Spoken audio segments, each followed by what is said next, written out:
Hey, man. Hey. Hey, whoa. that music, that music just kind of gets me going. Oh, thank you. Thank you. Thank you. Welcome, everybody. Talking Guitars and 80s Metal Live. July 21st, 2020, 8:10 p.m. Eastern, 5:10 Pacific.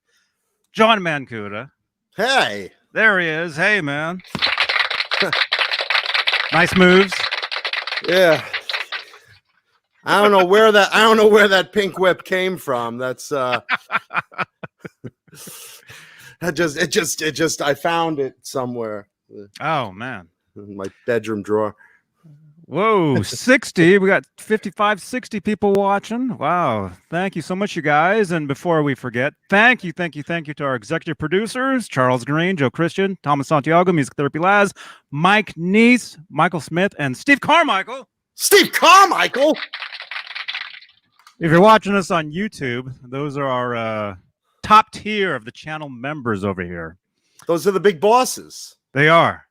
They're big bosses. They're the bosses that if we do something wrong, other than our sponsors, we get it. We get it good from them.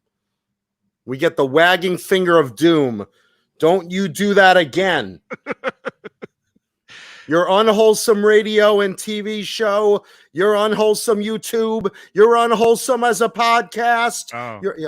Oh, that's right. I forgot. Yeah, we're a podcast as well. Subscribe and listen to the Johnny Beane podcast on iHeartRadio, SoundCloud, Spotify, Stitcher, Apple Podcasts, Google Podcasts, everywhere. Yeah. Yes. Yeah, and I gotta share something with the audience just so you're not thinking I'm having like a stroke on the air. I have an eye infection today. So I cannot see out of my right eye. I could barely see out of my right eye. So as I try to read the chat, if you see me go, that's me trying to read the chat. So please forgive me in advance. I'm not having a stroke. If you see me like that's not a stroke. Well, that looks normal though. Yeah, I know, right? What it was is I was doing some exercise, some upside down hand jerk offs on my headstand, and a shot went awry and blew out my eye, and I guess I'm hoping like within a week it'll be back to normal. I'm hoping. Either that or I'll be a cyborg next week. You'll see me looking like the robot chicken, with the laser eye coming out. I'll look like Locutus from Star Trek. Locutus of Borg. Man. Well, feel better, dude. Yeah, thanks. Feel better, man. But the show must go on. We're here. We're here to entertain you. Yes, we are. Entertain us. I mean, entertain us. Entertain us. Oh, I'm glad we're over 5 minutes.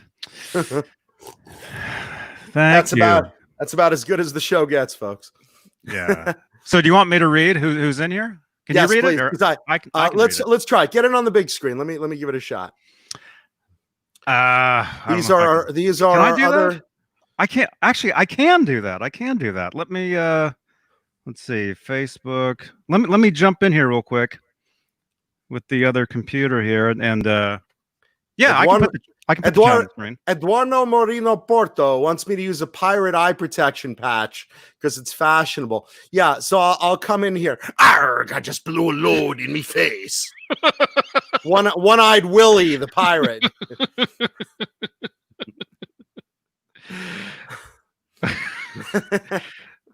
Okay, let's see. Actually, thank you, Dave Douglas. This is actually a great idea. I can actually do this. I just realized it. Okay. I said that when I went potty this morning, all by myself. I realized I could do this. Huh? I'm a big kid now. Here we go. Okay, so it'll look like that. Arrgh. Arrgh, you blowing me load in me face. Arrgh. Share screen. Okay. All right, everybody that's watching us, if you're logged in, and we appreciate that, make sure you leave a thumbs up. Subscribe if you're brand new here, and let us know where you're watching from. This is our shout out segment. Iraq Z Blues wants me swabbing the dick. Swabbing the dick. Okay, wait, that didn't work. Hang on. Restore. That's what I said about my penis the other day. It's not There we working. go. Right there. You can read that? Oh, there you go. No, it's about the same as on my screen. I'll make this work. I'll make this work. How's that? Okay, so let's see. Go on in. Janice Lala. Hey, Janice. Fender Guru, IRXZ Blues, Mr. BHB Jr. Is that Bruce? Crazy Cook 678, Brian Davies, Hal Face, Thomas Santiago, Mr. C5150, AI Gaming, Nightbots in the house, Chris Bevan, Brian Spalding, Metal Soda, Dwight Bailey, David Scher, let's see, John Windsor, Mr. C50, Papa Blue, Hugh Caldwell, Jesus Rapes Me, John Windsor, Mickey Newman, Brian Spalding, let's see, Kevin Coachell, Mr. Hellstorm 74. Faster. I know. Faster, you assholes. Faster. hurry. Half the show's over. Anybody, Mr. just Light, type, 1972, Mark Dillon. just type something in the chat so John has something to read. Anything. Look at all those Johnny Bean faces. Hal Face, holy shit, I'm haunted by Johnny Beans. Those are brand new emojis for the channel members there. Exclusive. Exclusive. Ben Tom, Metal Soda, Sandra Pocorni. Pocorni, me love you long time. Dave Douglas, Cobra Kai Platoon, Mickey Newman, Michael Bishop, Amanda Coombs, Ben Coombs, Robot Master Switch, Thomas Santiago, and the rest. Everyone's out there. Everybody.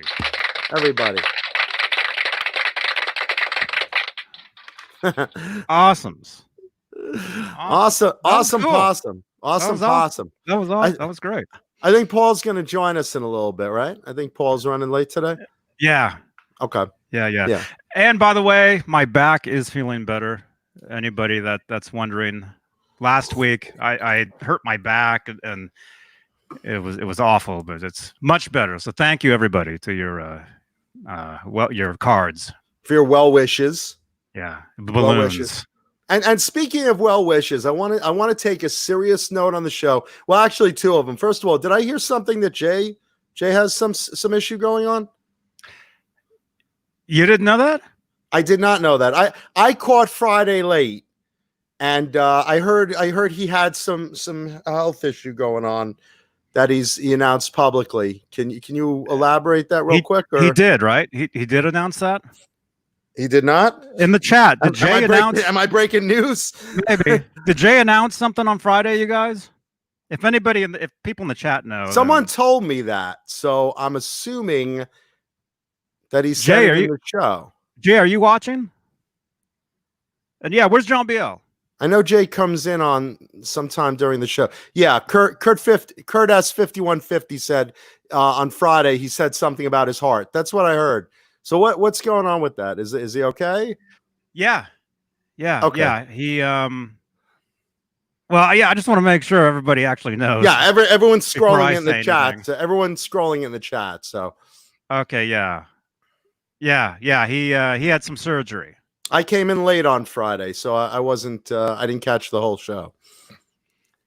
Hello, Susie Cherry. Hey, Susie. There we go. That's kind of cool. Yeah. Yeah. Hey, listen. Okay. Yeah. Jim Nicholas. There you go. Okay. He did mention it. Okay, well, everyone knows but me. So just quickly enlighten me. Okay. I think he's a cyborg now or something. What? Are we all getting bionic parts sponsored by Bang Energy Drink?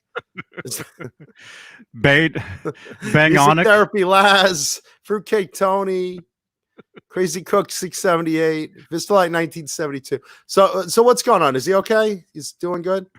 There we go. Well, Mr. Hellstorm is saying it right there. Okay, so he got a pacemaker and removed 2 inches from down below. They removed 2 inches of his pee-pee. Okay.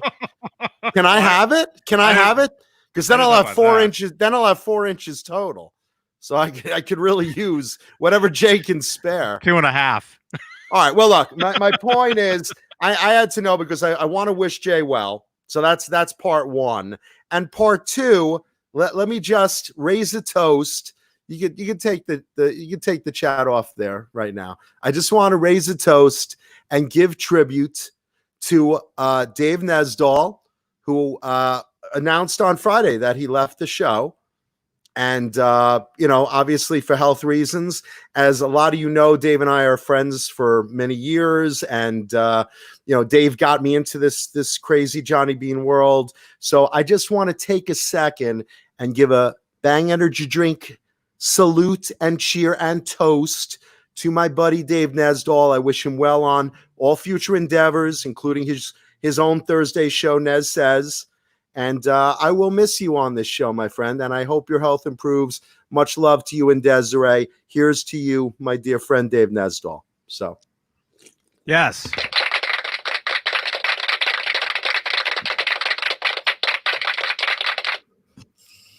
So that's awesome. That's the business end. Good. Now we can have fun. Now we can have fun. Now we're gonna let me also I promised I would wear this shirt this week. Look at this cool t-shirt I got. Oh, nice. From Vinum Pickups. How kick-ass is that? Craig Vinum custom made me for my birthday back in November 2 very hot pink custom edition pickups specifically for me. They wind them for your custom needs. They make some of the best pickups out there. So I just wanted to once again show off my new Vinum pickup shirt. And look at that. Mancuda Custom Bridge. Yeah, baby. Isn't that cool? That's awesome, man. They want to know what you want it to sound like, what your needs are, what you similarly play, and they will improve on it. They make all sorts of pickups for Les Pauls and for custom stuff. A couple of guys I'm reading in the chat use these. They're really, really good. I can't wait to figure out what to put these in. I want it to be something special. And I really just wanted to give him a shout out again because these are really awesome. He sent me a bridge and a neck, a beautiful PAF for the neck. Look at this thing in stunning Mancuda pink. Love it. And these are custom wound for me to my 80s hairband tastes. So I can't wait to get these into something cool. I don't know what yet. They'll go into something neat though. I'm excited, man. I'm excited. I can't wait to hear those. I can't wait to see them. I can't wait to see the cool color combination that you will have. Yeah, I'm whatever guitar it is. Yeah, I don't know what's going to be in yet. I don't know yet, but something special. And let's see. In the chat, everyone's asking how my parents are. Thank you all very much for the nice. I've gotten a lot of nice messages from you guys out in the audience of about my parents. My mom's out of the hospital, so one down. That's one good. down. My dad will be in there for a while, and he's touch and go, but we'll see what happens with him. In the meantime, my mom has resumed her normal nagging schedule, and she was great the other day to analyze a hamburger I had. She said, what'd you have for lunch? I said, a cheeseburger. A cheeseburger. Well, that's not good for you, though. It's like it's so funny. It's like a heartbeat of good and negative and good and negative and good and negative. It's like, oh, you had a cheeseburger. That's not good for you. I bet it tasted great. Your cholesterol's too high. Yeah. And then she analyzes exactly what everything is. So, when was it? Was it beef? It was buffalo. Oh, I would never have buffalo. Oh, but it's healthy. It's low fat. Oh, but it's so weird. Yeah, it's better for you. It tastes good. I said, Mom, I just enjoy it. It's buffalo. Oh, what type of cheese? American. Oh, you should have had cheddar. All right. Well, I had this, and she starts telling me about this cheese she bought, this fat-free cheese. She's like, it's fat-free. It's vegan cheese. I said, I would sooner eat vegan pussy. That's the most ridiculous thing in the world, vegan cheese. It's made of like some soy oil and crap. And soil. Mom, Yeah, soil. It's made of dirt. It's just dirt. Well, there's no calories to it. It's all natural. It's no cholesterol. I'm like, I don't care. Let me die with a big fucking wheel of cheese in my mouth, like in my mouth, like Jerry Mouse, just with a big chunk of cheese in my head. Ben Tom says he eats vegan cheese. Soylent Green. There you go. That's people. It's made of people. No, it sounds terrible. I don't want to eat vegan anything. It's come on. So she's back. She's back. Those vegan pizzas aren't bad. Not good. What is it called? Hey, vegan Pete. Pizza. Welcome, Pete Roberts, over on Facebook. Hey, Pete Roberts. Thank you. Another Pete. We can never have enough Peters here. I mean, I have mine, but we have Peters and Dicks, and there's Lance and Rod and. Oh, good. No, welcome, Peter. Oh, what's that pizza called? What's that? You guys in the chat. What's that fake meat? It's been around for years and years. Impossible meat, or no? It's a pizza. It has a little tiny little pepperonis. It's a pizza shit if it's not the real. It's been around for years. I forget what the brand is. It's not bad. It's really, if you eat it real fast, plug your nose. It's actually pretty good. I don't know, man. I don't want to plug my nose, especially with pizza. I'm a born and bred New Yorker. I want real pizza made with real New York water. So I have chewy, crispy dough, not dildo. So fake pizza won't do for me. Tofu. Ugh. Yeah, something like that. Ugh. What is it? Whatever. It's good. Miserable. Make me miserable. It's pretty good. Better you than me. Hey, listen, I'd rather you live and stand over my grave telling me how a disgusting taste in your mouth from that soy pizza is, and you'll be looking down on my grave and you'll be like, man, Cootie, you could have lived another year and had the bad taste of soy pizza in my mouth. No, I'd rather die happy with real pizza. Bury a pizza with me. Stick a pepperoni and a sausage up my ass, cover my face in dough, sprinkle cheese over my grave, and pour New York water over my tombstone. I want real pizza. There you go. Let's see. Fruitcake Tony wants to know, hints on today's show and tell guitar. Is it a celebrity guitar? Here's your hint. It's not a celebrity guitar, but it is related to a celebrity. So it's modeled after a famous guitar. I'll say that. It's modeled after a famous guitar. That's your clue to today's show and tell guitar. We'll show later in the show. Jim Nicholas wants to know, did I see Twisted Sister back on the island in the club days? You saw a video of them from 82. They were killer. Eddie Ojeta's the man. I love Twisted Sister. I love Dee Snider. And yes, back in the day on Long Island, where I'm originally from, I did see my hometown boys, Twisted Sister.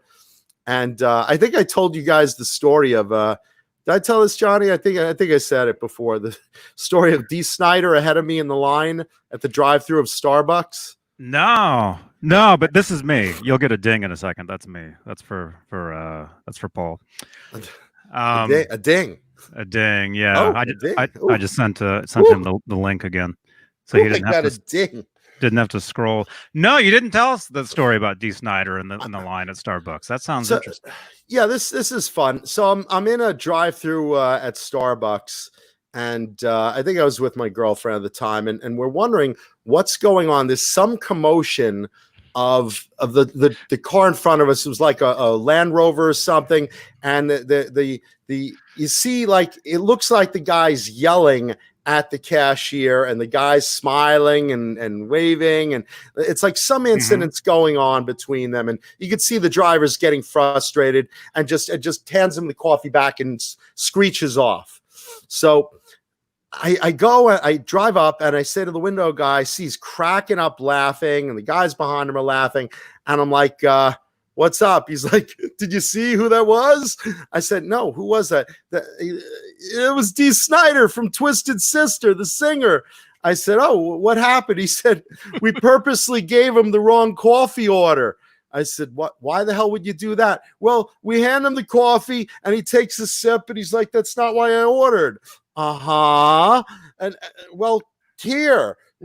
What do you mean here? Well, take it back.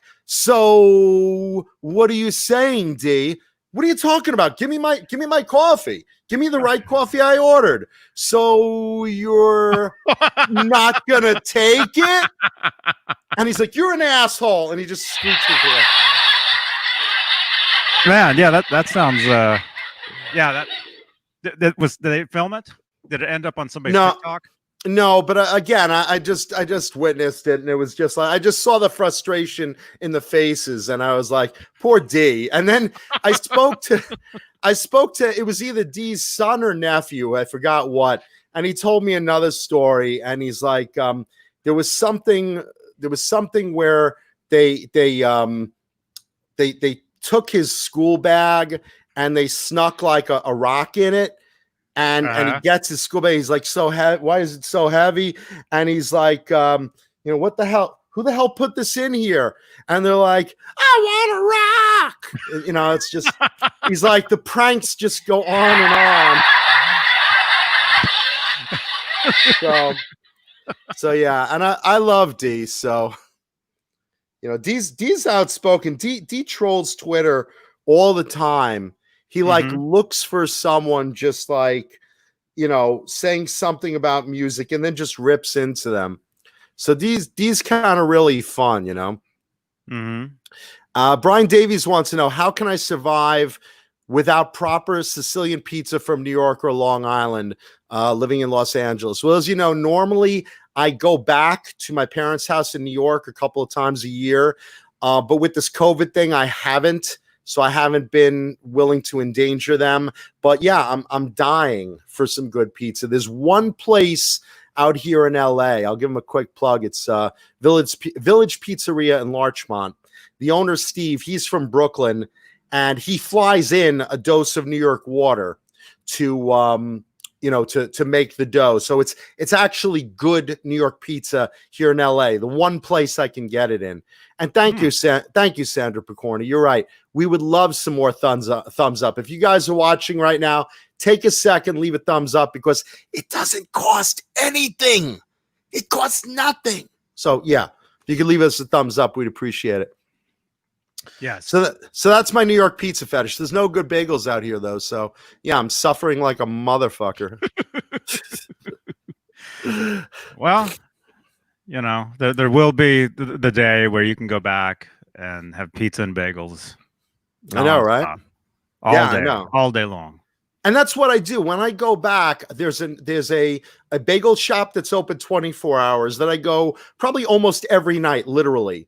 And I go get a bagel. I sit there at 2 a.m. and watch like drunk people come in and, just come in from the bars and the clubs and stuff. Let's get a bagel. I think we were texting one time and you said it was like I was midnight or 2 a.m. and you said you were going to go and get a bagel. And that's what I do. That's what I do.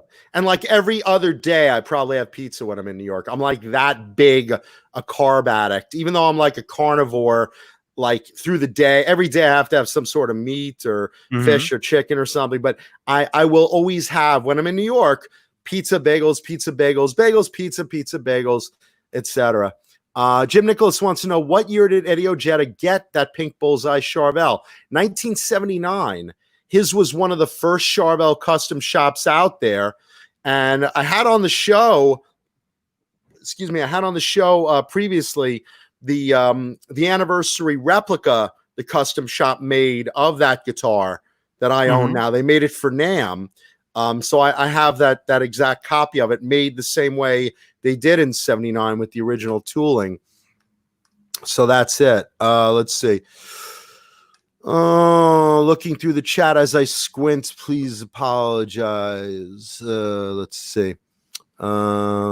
Stop saying vulgarities or we'll pull our sponsorship. Bang energy. Oh, never mind that. Let's see. Pastrami. Pastrami is good stuff. Brian Spalding, that pizza place is Larchmont Village in Los Angeles. Highly recommend it. And that takes a lot for me to get a pizza recommendation out of me in LA.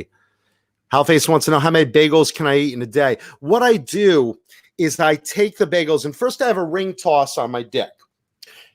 And then once I see how many I could fit, which is one, that's one.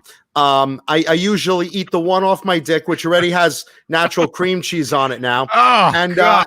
and then I have the I have a second one. So usually like Ugh. 2 a day is my norm. Janice Lala says Benji's in Santa Ana. Hey, if they fly in New York water, I'm always willing to try it. If it doesn't have New York water, it's like having a cake made without milk. It doesn't taste right to me.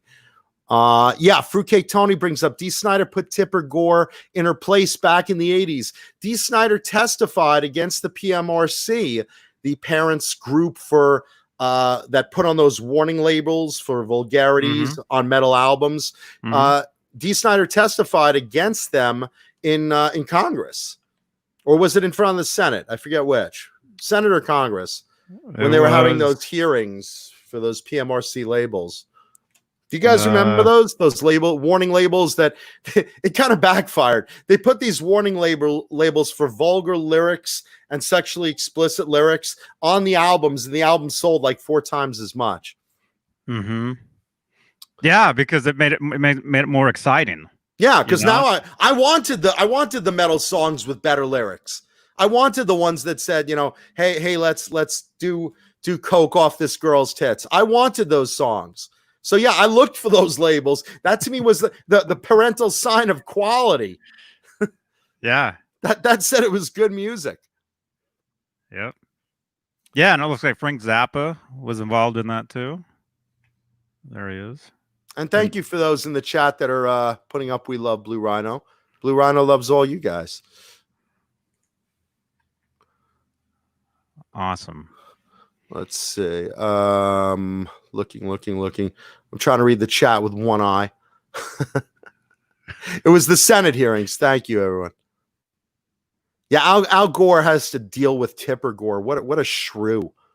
What a shrew. You're Al Gore. You're doing all this great work for the environment. You're the groundbreaking guy announcing global warming. You're doing good things for the planet. And then you come home to the nag of nagging Karens, Tipper Gore. She was the original Karen. Well, he invented the internet. Who did? Gore. Did he? I did not know that. Well, I think he thinks he did. I know he has more money than me. Yeah. Even pretending that you invented the internet makes more money than I do. Whoever invented the internet, man, that's... Sandra Picorni says diabetes. Oh. When you mash Dee Snider with Wilfred Brimley, you have diabetes. That'd be a great shirt with Wilfred Brimley with Dee Snider's hair. Diabetes. Cobra Kai. I think we might see something over in the Discord at some point. Yeah, Cobra Kai. Did you fix that little figure of me? I wanna post that on my Facebook. Did you see the bass that he made? I love the fucking thing. I love it. Cobra Kai Platoon. For those that haven't visited the Discord yet, go into the Johnny Bean Discord. He did this figure of me sitting on a toilet, and I have my hat, my scarf. The only thing that's missing is I always have a couple of hairs sticking out of the hat. I just wanted him to fill that in. If he fills that, I love that. I'd love to have like a figure made of that, like a 3D printed figure of that. It looks like a bobblehead, really, really cool. And thank you, Cobra Kai. That's really awesome. Brian Davies says a British man invented the internet, Sir Tom Beersley. Cobra Kai said curls were added. Thank you, brother. Oh, thank you, nice. man. On the head, right? Yeah, because I always stick a couple of pieces of hair out of the hat. Otherwise, it looks silly. Thank you, Tom. Thank you, brother. I got to check that out. I got to look at it now. Just I want to post it on my Facebook. I love it. You did such a good job on that. Thank you so much.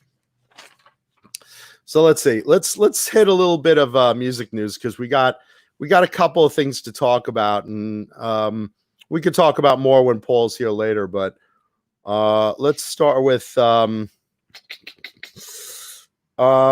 right. Let's go into this one. We'll we'll do the joyous announcement. Papa Blue, where's Paul tonight? Paul's delayed on a business call. He'll be along later though. Mark Geiger, who's with William Morris, their entertainment division, and he's one of the co-founders of Lollapalooza, big wig in the music industry. And he basically went public and he's like, look, the reality is we're trying to get stuff started again in the summer of 2021. But at this rate, we're probably going to be looking at 2022 because the fact is just nobody's cooperating with all the laws, with the masks, with the distancing, with staying home, blah, blah, blah, blah, blah. It's crazy, man. Things like that. So it's everybody, please wear your masks. They're fun. They are fun. Well, again, Johnny, you have a line of them. Kiss makes a line of them. Yeah, I've got my own I wear all the time. Yeah, there's Johnny Beane ones as well. And of course, my chat just goes out. This is so Tech Moron Tuesday. My screen just went.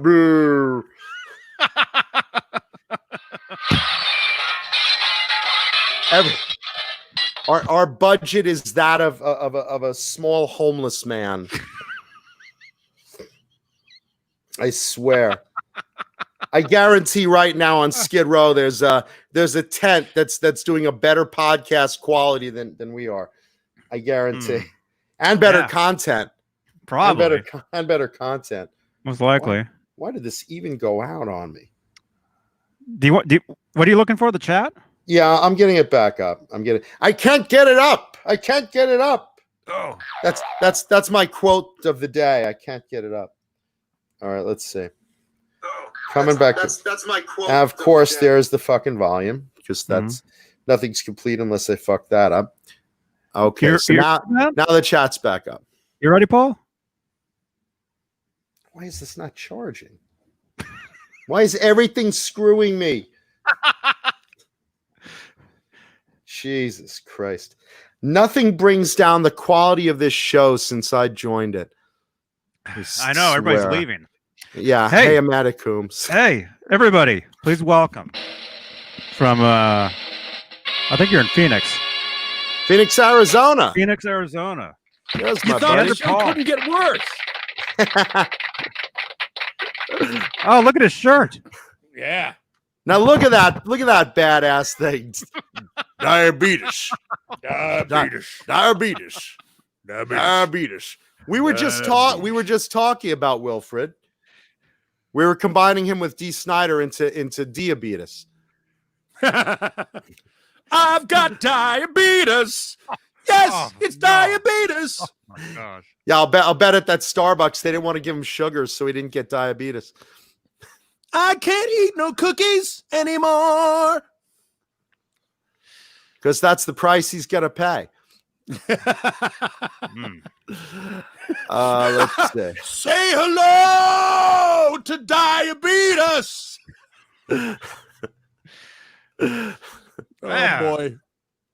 Oh boy. Let's see. I heard you say that's the quality of the show. Shit the bed. Hi. Yeah, everything I do. Everything. My lineage squeaky entrance. Hello. And there goes my fucking chat again. What the fuck? Yeah, John's having some problems. I am having tech problem after tech problem today. I don't even know why.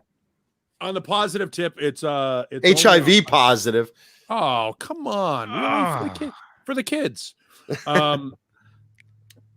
only I don't know 106 here today. And I feel like complete ass. And I don't mean like Cameron Manheim ass.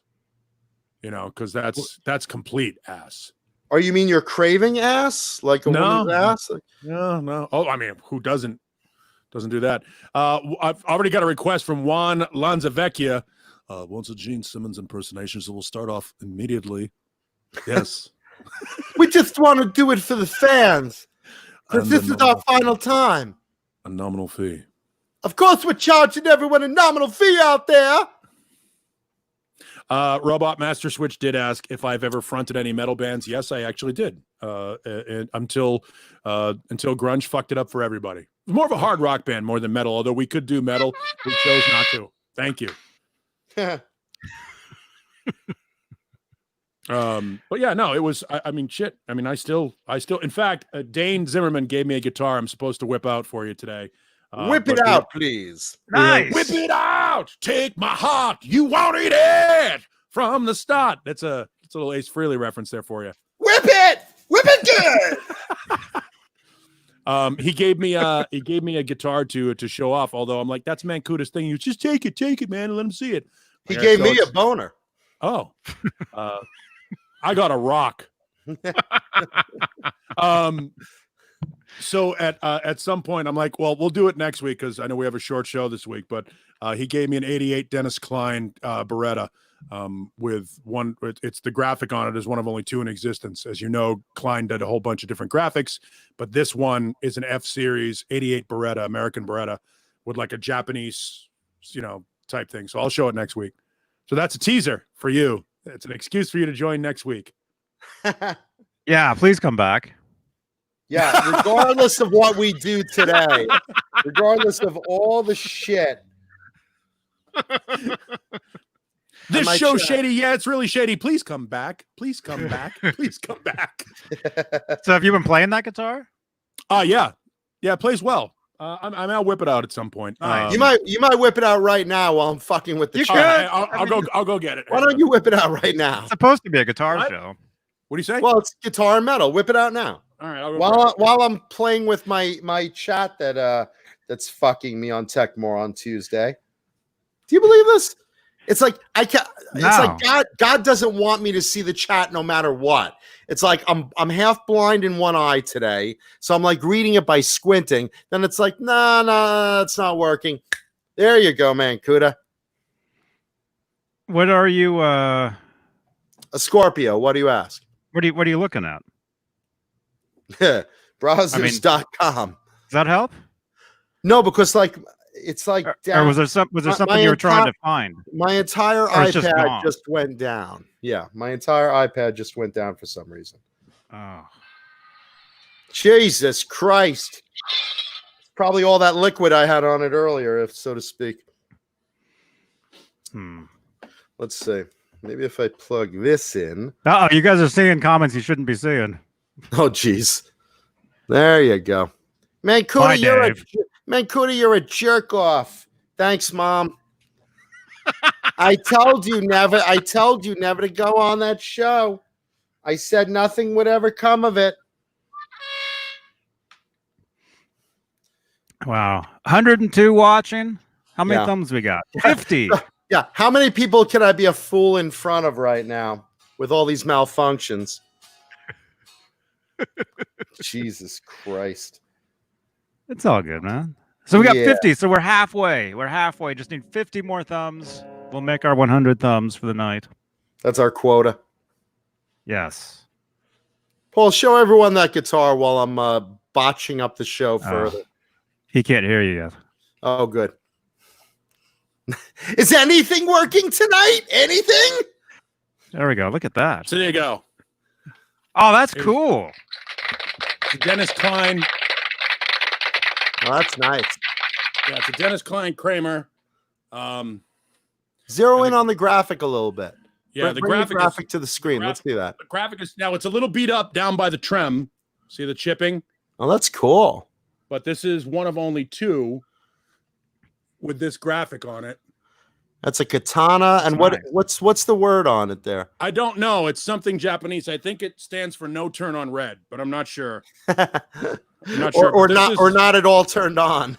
Yeah, but this is it's out of tune, a little bit out of tune because I took it back and forth from Dane's shop at 100 and some odd degrees. Wow. That sounds good. Yeah, it's a good guitar. I like that. I love those late 80s Kramers.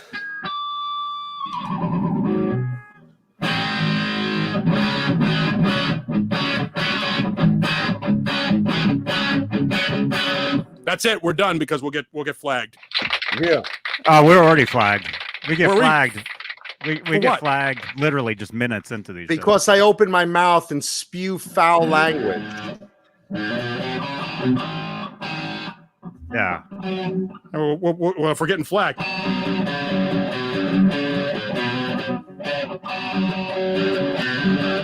That's terrible. Oh, sounds like Guitar Center. It's yeah.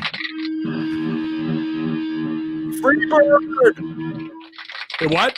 Free bird. Ah! Yeah, it's Oh, Leonard Skinner is a huge no-no on YouTube. Yeah, I'm trying to get this thing in tune because it's. There's a lady who's sure. We got some new names in here. Nikki Ice is in here. Welcome.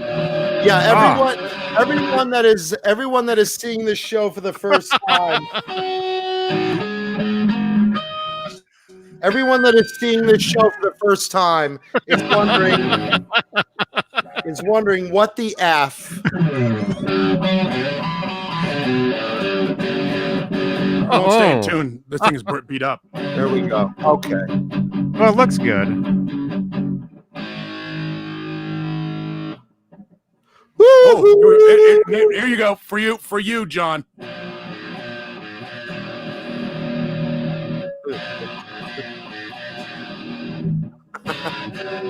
Fuck it. I won't play on here anyway. Okay. I got my chat back up. There we go. You have to do it in a whole bunch of different tunings. This thing is fucking way out of tune right now. Ugh. You know what? They're great guitars. They're really good guitars. No. Now, Paulie, Ouch.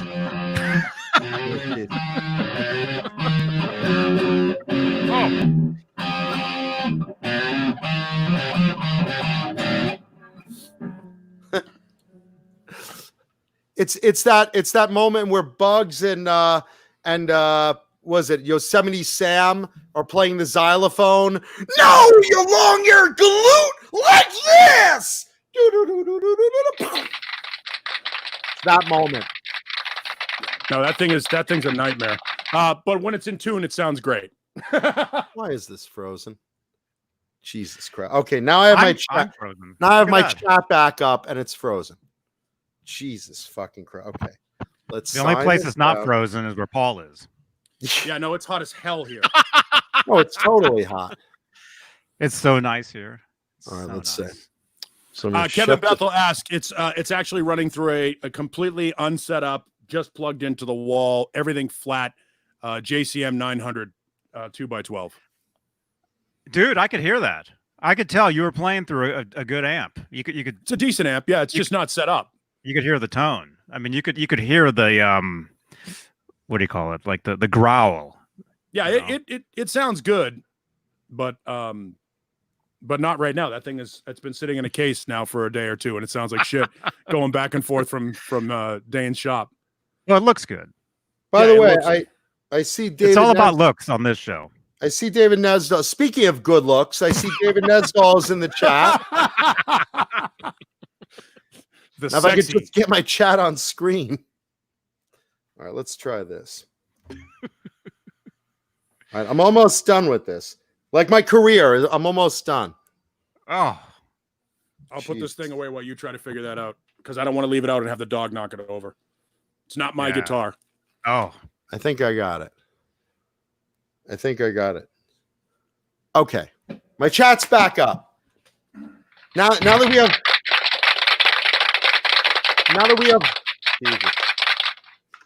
we have the basics of the show, now we can totally disappoint the audience properly.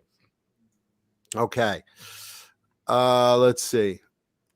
Let's catch up on what little bit of the chat I could see. it's moving, man. It's going. Wait, I almost accidentally blocked Amanda Coombs. Jeez. Sorry. There are a lot of new names in the audience. How are you? Let's see. Juan, let's see if I don't butcher your name. Juan Lanzavecchia. Juan Lanzavecchia?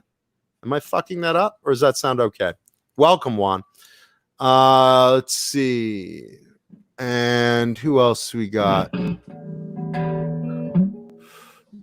Mickey Newman. Welcome, Mickey. Nikki Ice. Nikki Ice. That's like a superhero name or a stripper name.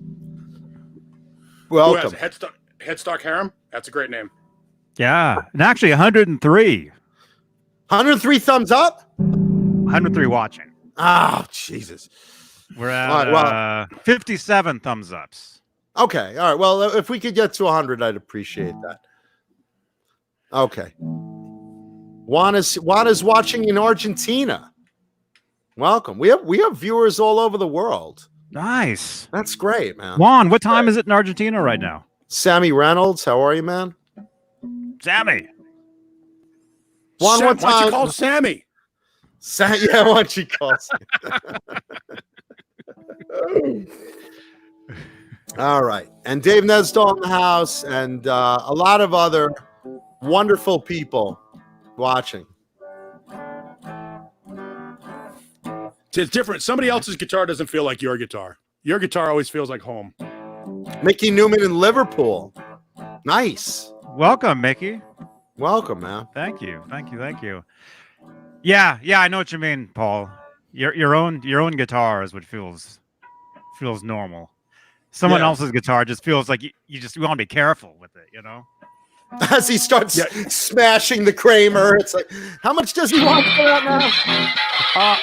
I think he wants some decent. I think he wants some decent money for it, obviously, because it's one of only two in existence. Where's the other one?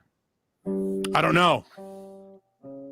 Dave, I gave you a nice tribute at the beginning of the show. Watch the rerun. Oh my God, we're getting sued again. Yeah, whatever. Speaking of getting sued, Bang Energy Drink, one of our long-term sponsors. Thank you, Bang, for not suing us. We really appreciate it. I'm surprised you haven't thought of the word spunksters. I'm surprised I haven't dumped a spunkster in my eye. Yeah, and for those just watching, for those just tuning in now, I have an eye infection, so the idea that I'm getting right up onto the chat to read it, I'm half blind today, so apologies. All right, there we go. I don't have anything in my eye, and I have a modicum of talent at best in anything. So, Captain. We have nothing going on here. Brian Davies, I actually did give a shout out to both Jay and Dave at the beginning of the show. You don't have to apologize to him. And we have 111 watching. So we should have about 100 thumbs up right now, right? 58. We're close. 57, 56, 55. What's happening? No, if you guys could leave a thumbs up, we appreciate it. All right, Paul, put away the guitar. You're killing me. Let's talk. Nope. I'll just turn it down. I don't care. You're just jealous because what? Got three chords and that's it. That's all I got. I got 3 inches, so that's all I got. Oh, it's a nice guitar. All right, so let's see. It's a fun guitar. If I hold the guitar, though, then the show sounds like we're talking about guitars for people that are just scrolling by. And if I hold a piece of metal up, it sounds like we're talking about heavy metal. I see what you did there. All right, what do you want to talk about? Cock. I mean, what? See? What did she talk about? The D. Okay, so yeah, Susie and Nikki and Sherry and Amanda, they're all like, Jesus, what are we doing here? All right, so we were starting to talk about Mark Geiger, Lollapalooza founder. Chances are no live music till 2022. So that's not a great announcement from someone really high up in the music biz that you want to hear. And again, joining the chorus of weekly Who's on Mask Patrol. Let's see. Anthrax Space. Come on, Paul. I can know you can hear it. You can hear that? The whole audience can hear it. It interferes. Come on. I didn't know you could hear it. Can I hear? Here, can you hear this? Hold on. Yeah, but that adds to the show. It adds to the stains on my sheets. Anyway, so let's see. Adding to the chorus of "Wear a mask or we're not going out." Anthrax made a statement. Bassist Frank Bello says, "Wear a mask because we're not flying and we can't work on our new studio album together right now." They're trying to work on a new studio album. They usually like to do it in person. They can't get together right now, and they are not willing to go flying at this time with the way COVID is. So there's that. Let's see. So that's that one. Connected to that, let's see. Don Dokken, big in the news this week, actually. Yes. Yeah. Before I get to the bigger part of the story, his son apparently is a pilot and said to him, "Dad, don't fly. It's not a good time to fly. Even if they space them out on the plane, all the air in the cabin is recycled, goes through the filter, and it's redistributed through the cabin. Doesn't matter how far apart you're sitting. It's not good to fly." So what does Don Dokken do? Everybody? Well, he was too high. He drove. Come fly with me. I'm Don Dokken. Yeah, he decided to go flying, and he decided to do a concert in Arkansas this Saturday, which took a lot of heat for. Basically, he said it was a socially distanced concert at a water park that the audience was distance apart. And again, this is the fun part of it, is that usually John Levin is their guitarist. He's been in Dokken for years. John Levin refused to fly, and he refused to go into that show. And I think John Levin's the smartest one of all, because, Don knows, he says, okay, it's probably not good for me to fly right now. It's probably bad for my health. I'm taking a massive, massive risk, but I should probably do this show at an Arkansas water park. Don, what the fuck are you thinking? Even your guitarist doesn't want to go. What are you thinking? Well, that really doesn't sound that fun. It doesn't. Well, he said, I had have to either do of you the ever show. been to Arkansas? I don't know. I don't recall. I have not. What's it like? It's not, well, other than Eureka Springs. Eureka Springs is beautiful. You wouldn't know it was in Arkansas, but Arkansas is Arkansas. It's there. There's not a whole lot outside of being, I think it was Eureka Springs. I think it was Eureka Springs, actually. It's a water park. No. Is that the one that looks like it's spelled Arkansas? Yes, yeah. That's exactly what that is. That's the one. I think I've been there then. To Arkansas is just west of Tennessee, and literally the time that I spent in Arkansas when I lived in Memphis, you would go across the Mississippi River.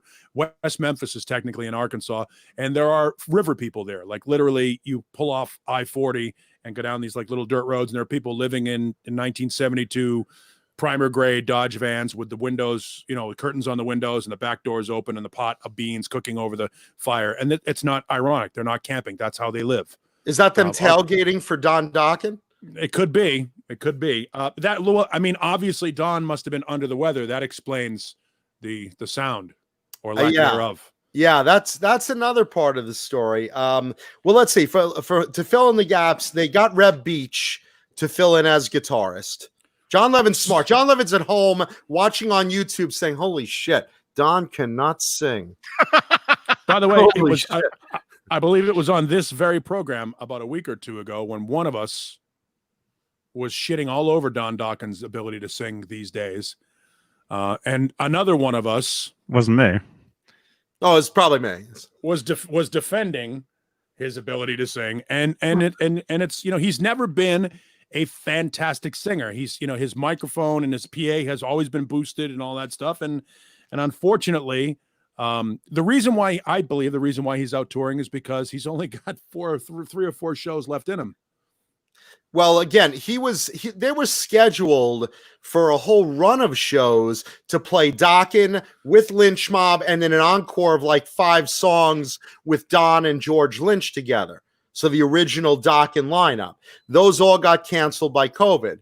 For some reason, Don got the bug up his ass and said, I know it's dangerous. Even after he asked his son, should I do these shows? Is it safe to fly? No, Dad, it's not safe to fly. Don't fly, Dad. Don't do these shows. Okay, do the shows. No, Dad, don't do the shows. Hold on. Let me see if John Levin wants to do the shows.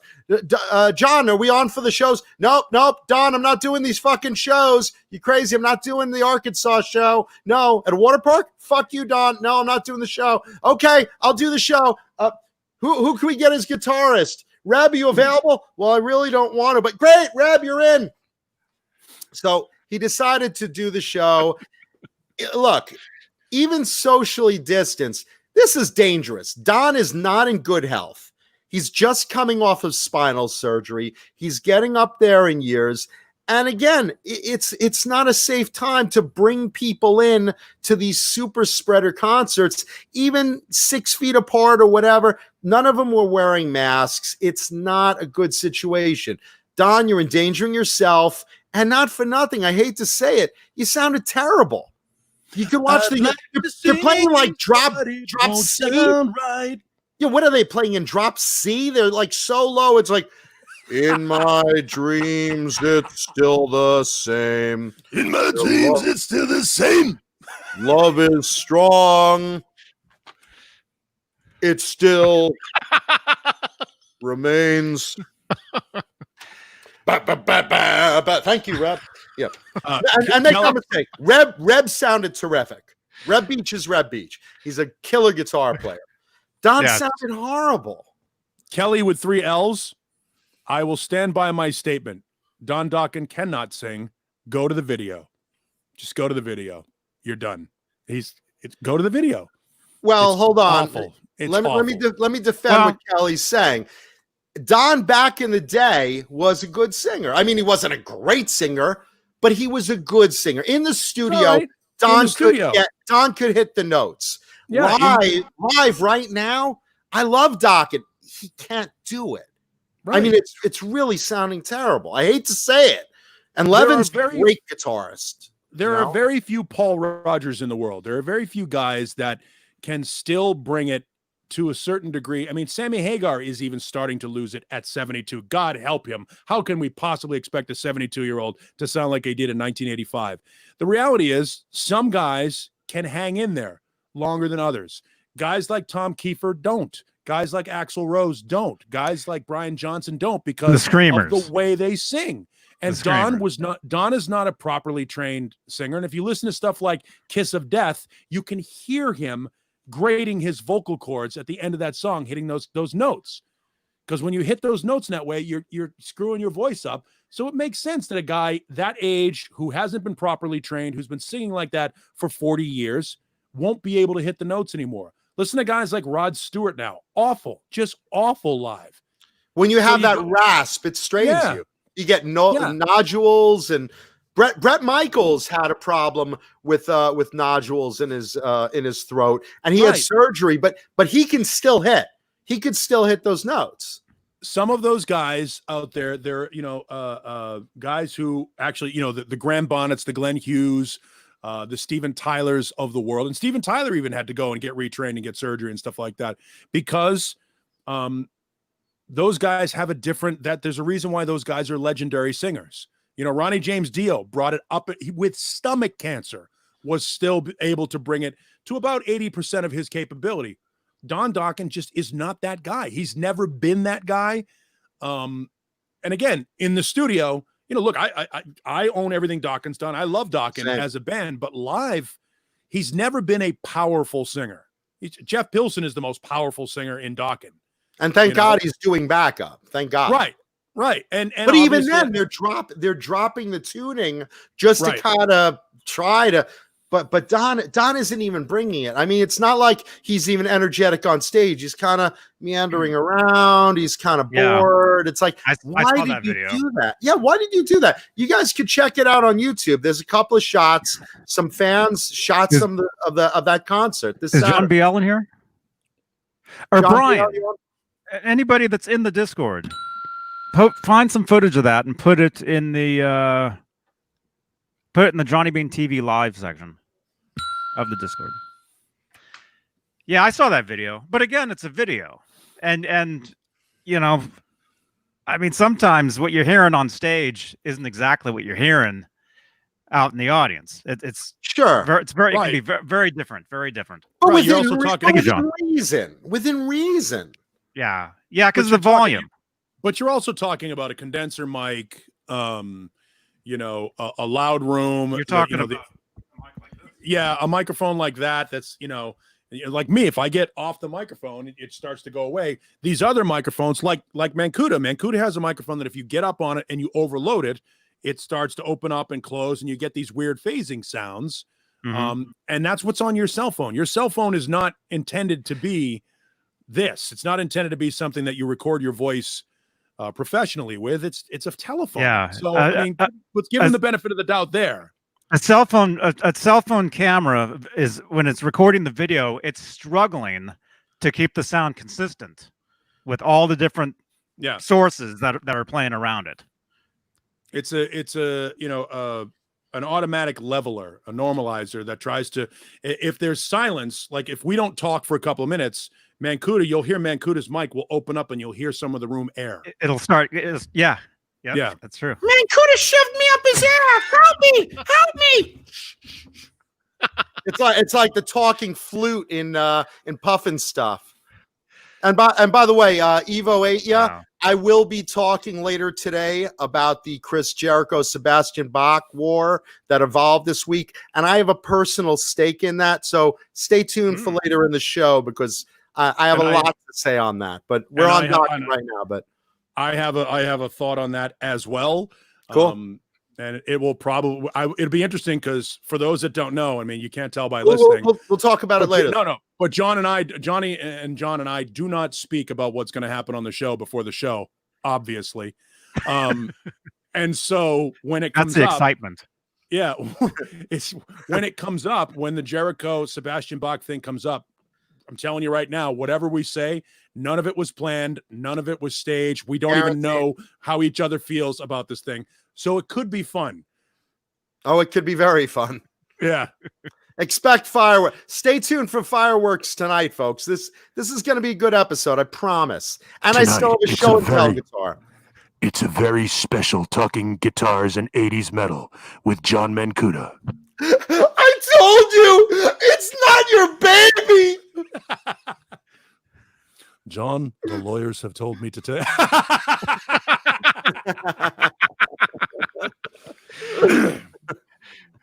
We got to use that at some point. The intermission, yeah. I think that should be the intermission. Should be there.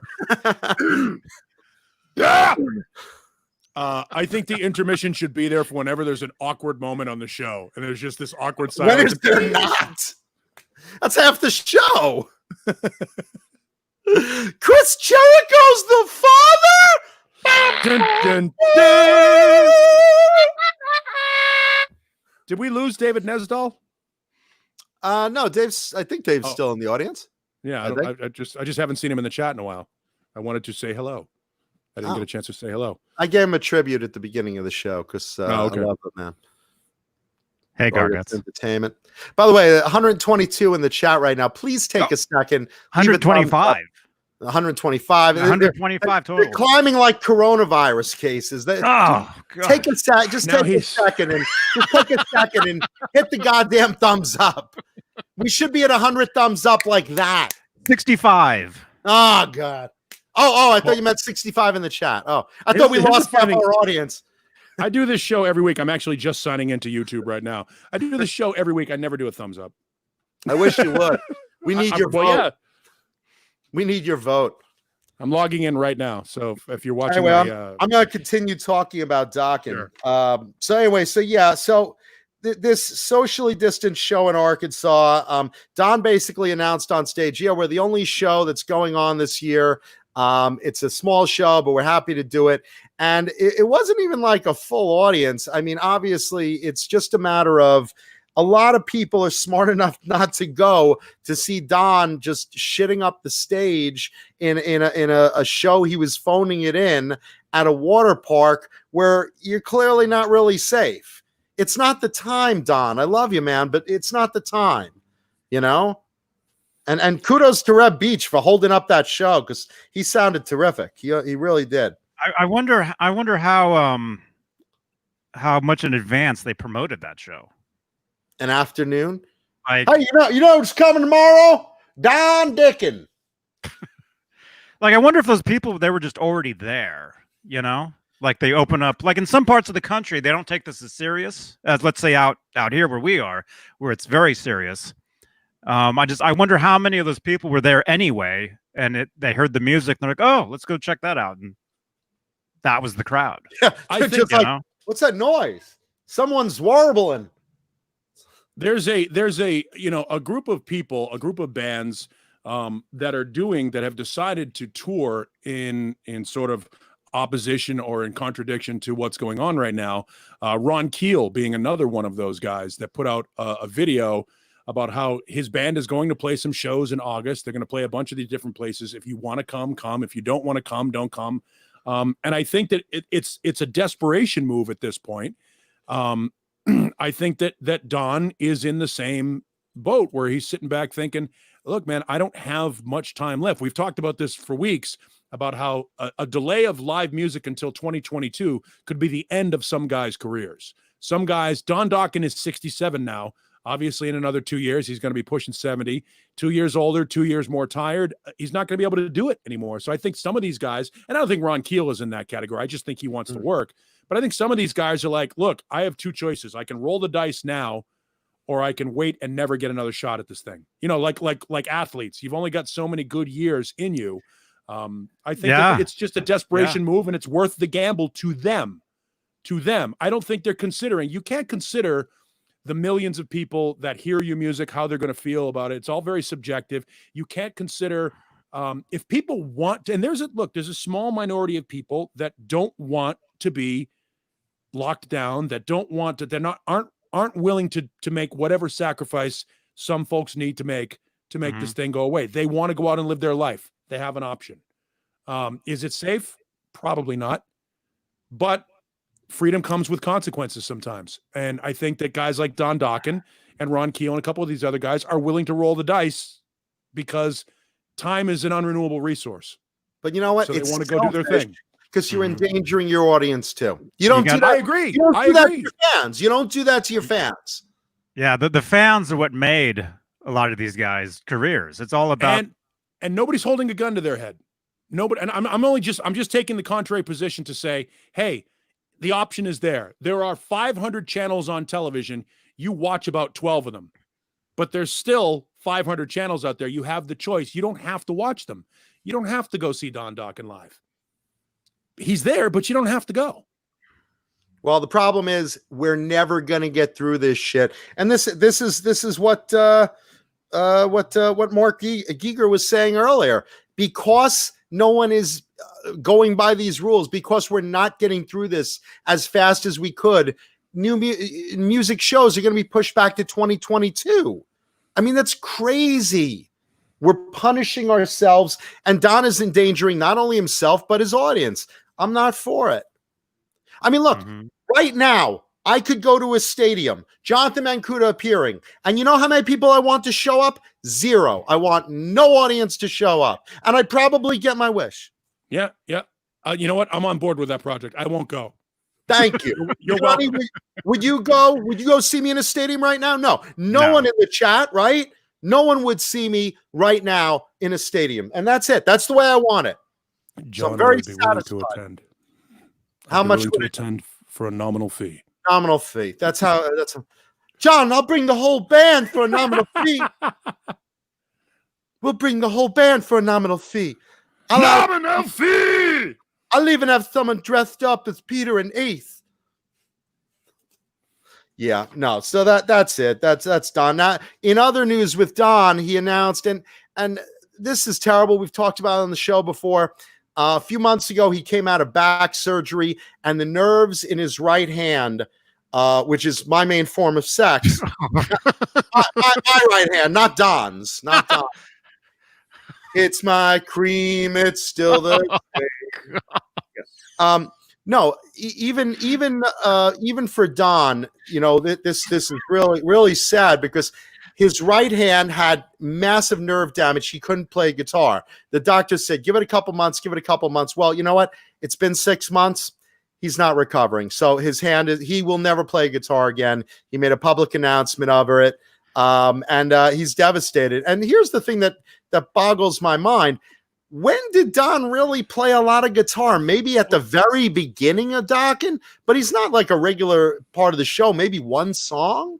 No, I mean, that was the thing is the horrible news about this is the guitar world will be denied the talents of Don Dokken. There it is. In all the years I've seen Dokken, I think I've seen him put a guitar on once, and I think it was more like a prop. It's kind of like David Lee Roth when he's got the guitar and he never really sort of plays it. He's got it behind him and puts it in front because it's something to do, you know, as a singer Roth in a band. actually plays. Roth does. Oh, I know. Play, though. Roth's a pretty decent guitar player, but as a singer, as a guy who obviously can't play guitar, as a singer, you know, you've got your mic stand. And it's an awkward thing to do. You can hold your mic stand like it's a guitar, or you put a guitar on and you know, it's not plugged in, Paul Stanley. And you play it and you strum it here and there, and it's sort of a fake deal. It's a prop. And I think in Don's case, and somebody can correct me if you've got video of Don Dokken shredding 24 Caprices, by all means, I would love to see it. I'd love to see it too. Little Italy's. Yeah, Little Italy. I don't think he has that. That's not a strength of Don Dokken. Don Dokken is really an interesting thing. Not a great singer, good singer. Not a great singer. Not a great front man, good front man. Not a great band, good band. I love their music. But history has shown not a great band, good band. Good band, fun band I'd love to go see. A huge Dokken fan. I think Don has had his day. And again, you know, God bless all the guitarists that have played between George Lynch, John Levin, and Kip and Reb Beach.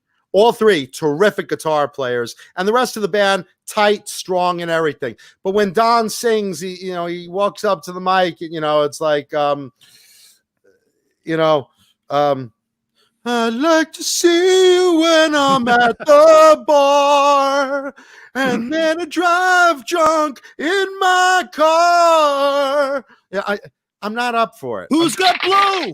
And are you sharing with? I'll be doing bumps too. Oh yeah, it's snowing again. Try so hard, but I can't sing. But at least I know the words. And I got a tiny ding-a-ling. Oh, boy. It's a bone again. It's on me. It's my bone again on me. Yeah, so. It's my bone again. It's not on in you. Me. And cut. Good night, everybody.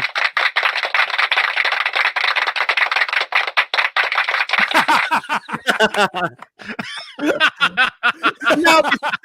now be selling all sorts of drinks and merch in the auditorium lobby. But our friend Jay Hannon, who's always the voice of reason, points out that Lynch Mob is better than Dokken, and I would agree. I mean, well, I take that back. Lynch Mob, and they've certainly had better singers. Both Oni Logan and Robert Mason are phenomenal singers. I mean, talk about guys who are great singers who didn't have the opportunities that a guy like Don Dokken had. For whatever reason, Don Dokken was able to parlay his affiliation with the Scorpions' Blackout record, where he contributed some background vocals, to a phenomenal record. He made some connections. He was able to get that band signed. Everything they did okay. But can you imagine if Dokken had come out in 1981 or 82? Sorry, wow, my balls just dropped. 1981 or 82, and Robert Mason or Oni Logan were the actual lead vocalists to that band. I mean, Oni Logan and Robert Mason are almost Ray Gillen good. That's how good they are as singers. But they've never had the material to really sort of shine. And by the time Lynch Mob came, it was too late. I still think Ray Gillen was a better singer. I got to say. Ray Gillen is the best singer I've ever heard.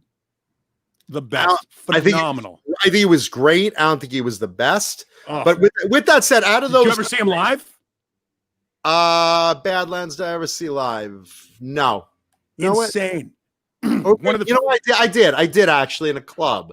I did see them live in a club. one of the few singers I've heard belt out, you know, I mean, you're relatively close to the stage. It's a club. One of the few singers I've ever heard belt out a note that you can still hear his voice while the PA is pumping him out.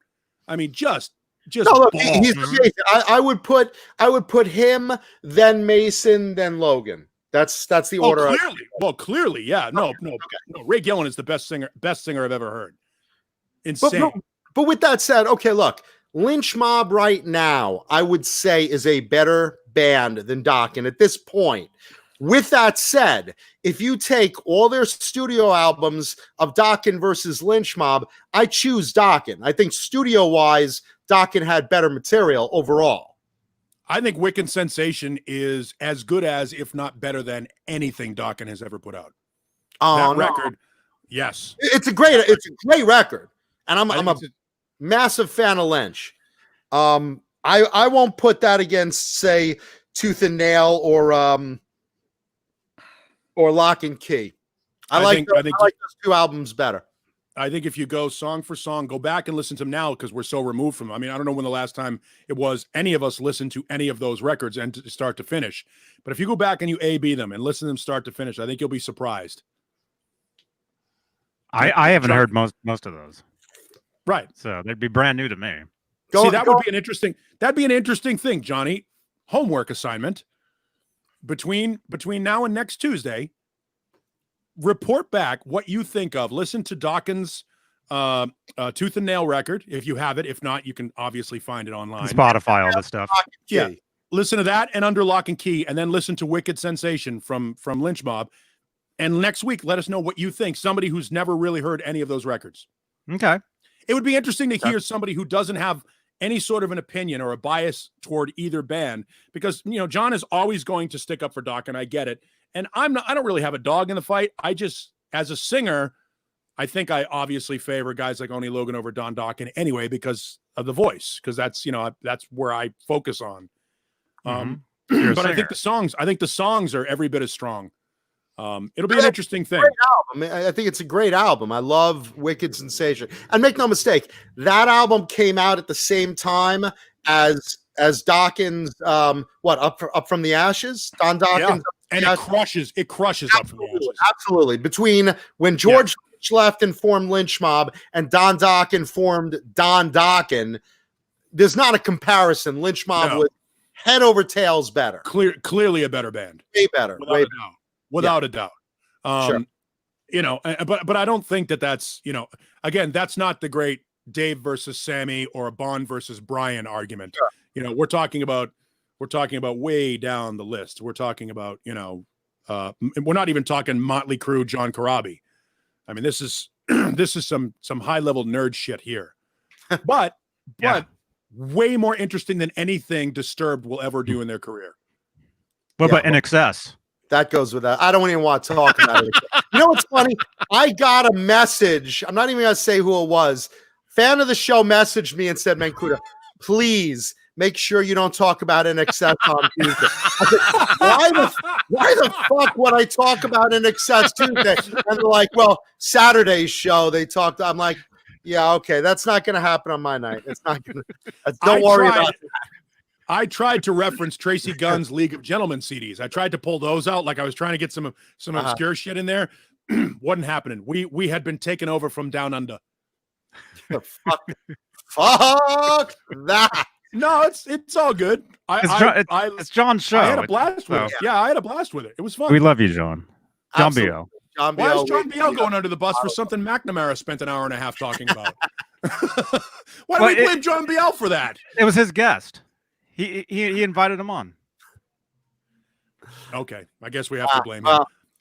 Well, let's put it this way. Don Dokken right now promoting the Dokken album, Dokken Lost Songs 1978 to 81.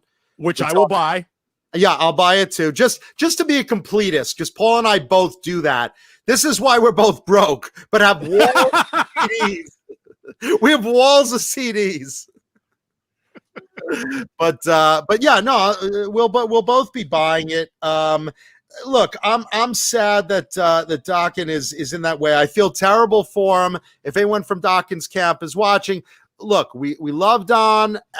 We just it's time, man. Just it's time, really. You know, and if it's not time, do something in the studio. See if you could eke out something in the studio, because live it's just not happening. And now's not the time. Now's definitely not the time to have a fucking concert in the sticks, endangering people and like encouraging. And again, nothing against anyone in Arkansas, but look, the fact is there shouldn't be a show going on right now when everyone else in the world is saying we're not even getting into a recording studio because of what's going on in the world. There We shouldn't don't be need recording studios anymore, though, man. I mean, with a DAW and a decent mic and a guy like Jay Hannon to produce and go through your multi-tracks, you can make a great record. You, me, and John could make an awful Popcorn the Band record. And tonight. Blue Rhino and JoJo. No, let's cut them out of that. They've already got enough money. Let's Blue do a side Rhino project. Blue Rhino gets all the women. We got to have fans. We'll do a side project. We'll call it Inch Mob. Magnet right here. What'd you say? We'll do a side project. It'll be called Inch Mob. Inch Mob, and we'll all be holding our micro crotches. inch mope. Inch Mob. Inch Blob. Inch Mob. Inch Bulge. Yeah. Well, that shouldn't even. Water parks shouldn't even be open now. No, this should. No, I mean, look, I'm not gonna. I think I said this last week. I'm taking a no. I'm not talking about it anymore. We know what's going on. We know what we're supposed to do. We're either going to do it or we're not. But that said, I will stand up for the contrarians who say, "Hey, I want to be able to go see live music. If somebody wants to go see live music, your choices are shitty Don Dokken shows or stay home. But at least you have a choice. Go ahead and make it. Go ahead and make it. Ooh, I like that. Bent Tom, lunch moob. I like what Jay said. Inch throb. Inch throb. That's another good one. Yeah. Except we can't play in the winter. we can't play at a water park. No. What if we get wet? Too cold in the winter. Let's see. Yeah, by the way, Dave Douglas, we got to give Dave Douglas credit. We don't do this, and I feel like a jerk about it. Dave Douglas has put together some amazing video stuff and stuff for us as Popcorn the Band. He's the man behind the man. Oh, yeah. Which is normally Mancuda. Yeah. But Dave Douglas has done some really, really cool stuff. Phenomenal fee. He's done some really cool stuff for us, and it doesn't get mentioned as much on the show as it probably should. So I just want to acknowledge that he does some great stuff behind the scenes, and he's done some really funny shit. And it shouldn't go without mentioning. Maybe we'll put it in the Discord or something like that at some point. Can we get that in the Discord, Johnny? So you guys can hear what Popcorn the Band sounds like? Yes. Huh? You guys are okay. John, thanks for listening to the show. Appreciate you being there. Dave, are you in the Discord right now? Yeah, whatever you'd make, man, put it in the Discord. Actually, I'll make I'll do that right now. I'll make a popcorn the band section in the Discord right now. Yeah, if you guys want to contribute album art or videos, anything you want to make, you can put it right there. It'll be there in like 2 seconds. We're still in the classic lineup of the three of us, Blue Rhino and JoJo the Chimp. So even though we're a little bit at odds as a band right now, as soon as we get offered the right amount of gelt, we're going to go back to the studio and we're going to record another Popcorn the Band album. So we have a great concept suggestion by Halface, Barba Popcorn the Band. Oh, I love it. For a concept album. It'll be our Nostradamus. We saw how great that was for Judas Priest, right? That'll like be it for us. Sabotage Streets, Rush 2112. It'll be along with the great concept albums. It won't be like The Elder. Don't worry. I was gonna say it'll be every bit as good as music from The Elder. Look out! We're gonna play this song. We're gonna play this song, and it's not gonna be very good. And again, instruments. If you're without talent is what we can be. If you remember, in the band, I play the sousaphone. Blue Rhino plays the triangle and the drums. JoJo plays tambourine. Johnny plays guitar, and Paul plays the what is that? The See, I don't get any respect. No respect from this fucking band. What the fuck is that damn It's Calliope. God damn it. Well, I you didn't got take Calliope 12 minutes of solo. Calliope online lessons for this. Calliope solo. We It will was, it was a banner ad on Tinder one night. It said, "You can learn Calliope in 24 minutes." I definitely play the skin flute, Mad Dog. That's my solo when I'm having a solo night in the shower. And there's no song we can't butcher. Yeah, so go in the Discord. We'll have a popcorn the band section for fans of our band. So let's see. Anything else to say about Dokken? I think we've said more than enough. Yeah, I think we've got it. And we mentioned Anthrax's statement. Wear a mask. We're not going to the studio yet. Just get through this. I'll throw in also David Coverdale also jumped in the bandwagon, made a public statement. He wants to have a farewell tour. He wants to call it the Gratitude Tour, basically thanking especially America for making Whitesnake what it became. I find that fucking hilarious. Well, Whitesnake put out 9 fucking records before the United States even recognized them. They recognized them for 2 albums and then fucking threw it back on the scrap heap. They didn't sell. They didn't sell until that's the whole idea. I did it. So David Coverdale is like, I just want to thank. I'm sorry for the purposes of this impression. David Coverdale will be played by Jean Simmons. I just want to thank all of the fans for making 2 of our 14 records worth listening to. Fucking unbelievable. 3 of them. I know, but Slip of the Tongue. Slip of the Tongue. In 1987, and Slip of the Tongue was a tremendous Whitesnake album. Yes, but it came at the wrong time. It came at the wrong time, and in comparison, again, this is a great example of a band comes out and sells 1 million records or 10 million records, and another record comes out and only sells 5 million records, and it's considered a failure. Well, I think it did very well. And I was at the tours. I saw 2 of those shows, and they were packed. Yes, Sandra, David Coverdale does have an accent, darling. He likes to say darling a lot. Darling is his big word. Darling. Even in this quote, he says darling. That's very Of course he does. Yeah. So he basically wants to have what he calls the Gratitude Tour, and he wanted to have it next year in 2021 when he turns 69. He says 69 is a beautiful year to retire, darling. I even have special t-shirts. Darling. So he even has special 69 t-shirts designed, and he wants to do it, but he says he's not sure if it'll make 2021 the way that everyone's behaving and making COVID a political thing. He says he's coined a new term called COVIDiots. Yeah, he coined that term. I like that one. He coined that term. COVIDiots. Yeah, he made that word up. Basically, he says he's very surprised with the climate going on in America, which he considers his adopted homeland, and he basically he lives up in Lake Tahoe. Yeah, well, really? Oh yeah. Oh, that's not far from me. No. Well, you should go visit him, Johnny. Say, hey, happy 69. I'm here for you at 69. Yeah, we go skiing up there. Oh, Johnny Beane, darling. Johnny Beane, darling. Yes, darling. He basically puts it this way. He says, look, on 9/11, he was impressed how the United States came together and everyone forgot all their differences and was united as a country like never before. And he's right about that. I mean, not since. It was incredible. And he's shocked that right now, as it's going, the differences and the disputes and the political sides and the division of all Americans right now is shocking him and making him very upset and doesn't understand it. I don't understand it either. I mean, I guess I do, but I'm sure it's ruining his luxurious life up there in Lake Tahoe. I'm sure he's just struggling right now. Ruining his Gratitude Tour.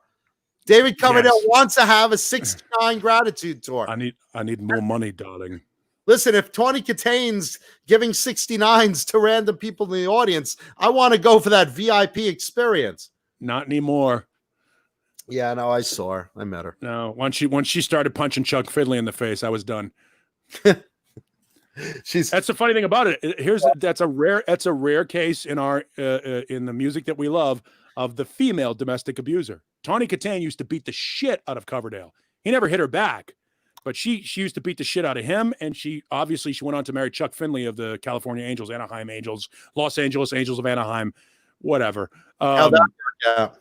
Yeah, she ended up marrying him and beat the shit out of him, except he pressed charges. Yeah, well, he was smart. Yeah. Hang on one second. I got a dog situation I've been trying to work on for about Johnny, is for a while. this time for that sign again? Yes. Oh, actually, I do need to get something to drink. So.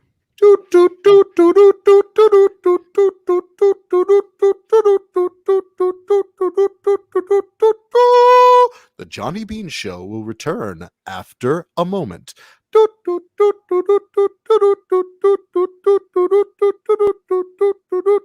Please leave a thumbs up for the Johnny Beane Show.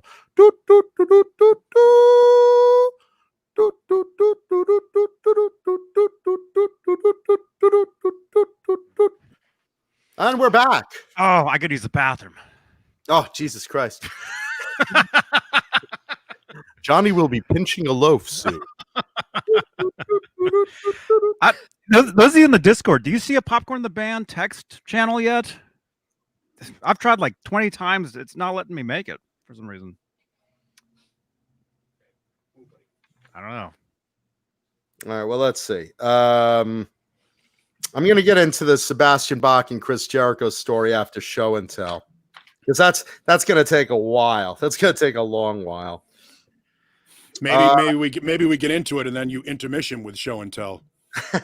I think that because Johnny says he has to bail at. We're going to do a 3-hour show tonight. I mean, that's the normal time. I mean, it's normal. Okay. We'll do a 3-hour show tonight. We'll do a 3-hour. It's just I've got a meeting in the morning, and then I'm going up to Walnut Creek tomorrow. So who would have thought that Johnny Beane was the mover and shaker of this show? Walnut Creek, just like Little House on the Prairie. Walnut Creek is beautiful. So, yeah, I remember Laura, Mary, and Carrie running down the hill in Little House on the Prairie. That's Johnny in one of those dresses running down the hill after them. Charles. Walnut Creek is snooty. Yeah, it is. It's up in the San Francisco hills. It's beautiful. Mm-hmm. Mm-hmm.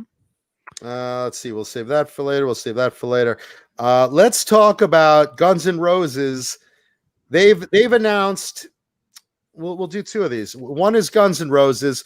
They've announced that they're crossing fingers, planning on resuming their tour in 2021, the summer of 2021, if things go well with the COVID. And they're, in the meantime, working on a new studio album, the first one since 1993, that will feature Slash, Axl, and Duff. Although they were on the 1997 cover of Sympathy for the Devil. They were on that song, but this will be the first full album. The first full studio album since 93, since what was it, Spaghetti Incident? Yeah, which was basically all covers, but still. Yeah, so if you don't count Spaghetti Incident, since the Use Your Illusions, which were, incredible albums.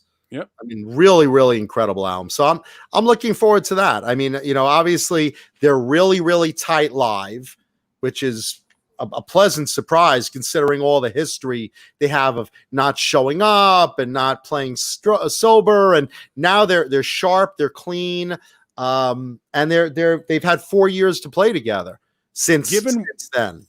Given where Axl was at the height of the other version of Guns N' Roses, which is probably the Vegas show, the video that they put out on DVD, given where he was then to where he is now, it's phenomenal. What a comeback. And now I'm no fan of the way he sings now.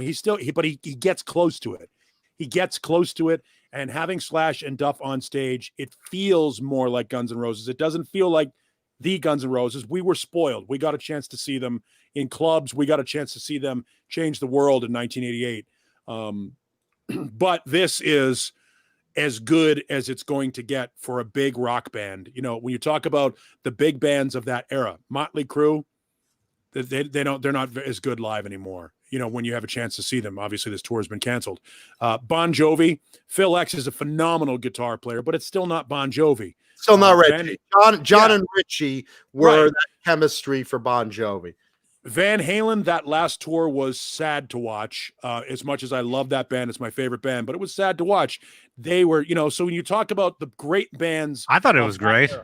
Yeah, it was. I have to say I enjoyed it. Eddie was great. Dave, not great. Dave tried for what he could for right. the age he is. But that goes. But what we're doing is we're talking about bands from that era, the expectation of a band from that era. I don't have great expectations. You've got great. I don't have great expectations for. Thank you. For Guns N' Roses with Axl Rose in 2020. Yet when you go to the show, pleasantly surprised. It's really good to see those guys on stage. It looks like they're actually enjoying. I think that age has put them in a better place. Now, if I can say one thing about Guns N' Roses, make a goddamn album. Make the album. You've been on the road for 4 years. It's time. But that's it. Make the record. The record. That's the announcement. The announcement is they are working right now, during COVID, since they're not touring, they're working on their first new studio album since 1993. And like a couple of people in the chat also, just like us, not counting Spaghetti Incident, So, because again, covers and covers. We want to hear the quality of Use Your Illusion. And you know what? I have a feeling, based on how tight they are live right now, I have a feeling it's going to be a really good album. I really do. It has potential. Look, if it can be, if Guns N' Roses' new album can be anywhere near what A Different Kind of Truth was from Van Halen, I'm all in. Oh, absolutely. I'm all in. I'm good. And think about it. Slash has been very tight in a lot of his efforts over the years. Snake Pit and Velvet Revolver and whatever he's done. He's been staying in focus of writing and playing, and Axl's at a good point right now. I would really love to see them, even if he can't go out on tour with them, I would love to see them get Izzy Stradlin in there, because he is the secret weapon of that band. Izzy Stradlin, he's the guy that wrote most of the great grooves. I mean, Slash is a phenomenal player. I mean, Duff also did writing, didn't he? Yeah, we're not gonna be able to there's no purchase in shitting on Slash or Duff, but the secret weapon, every band has one, and Izzy Stradlin was a secret weapon. He was the Keith Richards of that band, the Ron Wood, if you will, of that band, where the Brad Whitford, where he came in and whatever he brought to the table in between Duff and Slash was magic. You can't create chemistry, but when you see it and when you hear it, you recognize it. And it could be great if they could get him back. If they could get Izzy back in that band to write and record on the album, it would be fantastic, because he's got a special sauce. I don't know if they will. I mean, it was never discussed as far as publicly. It was not announced. And I think they would have, being that they pointed out that Axl, Slash, and Duff will be on it. Right. Yeah. So I know. Well, they have a weird relationship with him. It's cordial, but I think he's a loner. Yeah. Yeah. He's not a social animal. Yeah. I mean, I don't know if they'll tap into him for an idea or something, but I would trust Slash and Duff to do some great writing, and I'd be happy with that. And the idea that they're in the studio right now, that's good news. There are very few bands that of that era, or very few big rock bands, that a new release would be interesting to the masses. A new Guns N' Roses record would be an event, because it's been so long. It'd be like, and it certainly, I don't know if it'll be anywhere near as successful, but it will be the hard rock version of when the Eagles reunited and put out their first reunion record. People will be interested in this record, and I credit them for not rushing to do it, but I want them to do it. The idea that they've sold out worldwide tours since getting together for 2016 and have been touring for 4 years with more plans for more years of touring. I mean, that's a juggernaut that they're filling stadiums still. They will sell a lot of that record if they come out. When they come out. Mad Dog brings up a good point. Look what they wrote for Velvet Revolver. Those Velvet Revolver records, go back and listen to those if you haven't listened to them in a while. Way better than we thought. Yeah, then that's why I brought up with Slash. Yeah, way better than we thought. The Snake Pit records. I think the Snake Pit records and the Velvet Revolver records are much better than Slash's solo catalog. His solo catalog is fun and interesting. I have a finite tolerance for Miles Kennedy's voice. I think he oversins a little too much. Great voice, we get it. But I think that the Snake Pit records, because they had two different lead vocalists on them, it was different vibes. And guests. Yeah, and the Velvet records, man, you go back and listen to stuff like Superhuman and I'm trying to think of all the tracks that I really love. Obviously, the hits are fantastic. I saw Velvet Revolvers for a show at the El Rey back in 2004, and you could tell it was a room full of 300 radio and record industry people. It was a showcase deal. The public really wasn't in. Some people got passes to it, but it really was an industry thing. And they only played 5 songs, and the version of Slither that they played was half speed from the one that actually made it on the record. And just again, there's a chemistry thing. Scott Weiland, for all the things we want to rip on him for, and that band worked. It was a great chemistry. Hopefully they can create that kind of chemistry with Axl again, almost 30 years after recording with him. Yeah, and again, the good thing about Slash, he loves playing. Mm-hmm. He's not one of these guys that stopped in 1992 and now is picking up a guitar again saying, I could still do it. No, Slash has been honing his skills throughout. He didn't stop. He hasn't stopped. He's figured out a way to navigate the grunge era and the 2000s and keep going and keep going and keep going. So you have a really sharp guitarist there. And like I said, 4 years of touring for these guys. They've got the magic down right now. So hopefully they can capture it on tape. I pray to God, because man, if they could capture lightning in a bottle again, the idea that they got back together and their touring is selling out so much, that's a big deal. That's a really these days. I think Slash is one of those guys. And full disclosure, met him a bunch of times. I'm sure you have as well. He's a super nice guy, but he needs to be busy, because if he's not busy, if he's not doing something, he gets bored. And when he gets bored, he makes bad life choices, or has made bad life choices. Let's put it that way. So he's one of those guys that, like a fish, a shark that stops swimming will eventually drown. He's got to keep working. He's got to keep working. I'm guaranteeing he's probably laying down tracks for another Conspirators record. He's probably got some other stuff in the can and stuff like that. Plus he's out playing with Guns N' Roses. He's got to keep moving. He's one of those guys, a moving target that has to keep going. And again, hasn't lost a step as a player, maybe even be a better player today than he was back in the day, because he's clean. He's got his shit together. Fruitcake Tony is scared that the new Guns N' Roses album will consist of regurgitated Chinese democracy era stuff. Nope. Not a chance. Not a chance. No, because Slash and Duff come from a Slash and Duff Slafter. Slough? Yes, Slough. Those guys come from a punk background. They come from a more aggressive background. The idea that there'll be that kind of electronica feeling and some of that technology that permeated Chinese democracy, I don't think will be there. I think it's going to be a raw record. Yeah.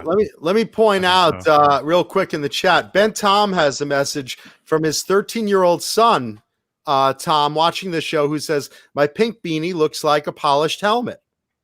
And hey, Tom, good to see you still watching the show. Obviously, your father doesn't care about your welfare, being a bad influence growing up watching the Johnny Bean shows. So listen. Speaking of polished helmets, let me. By the way, Ben Tom hasn't waxed the top of that chrome dome there in a while. There, it looks a little fuzzy over there, Tom. You might want to throw a little carnauba on there, a little sex wax or something up there.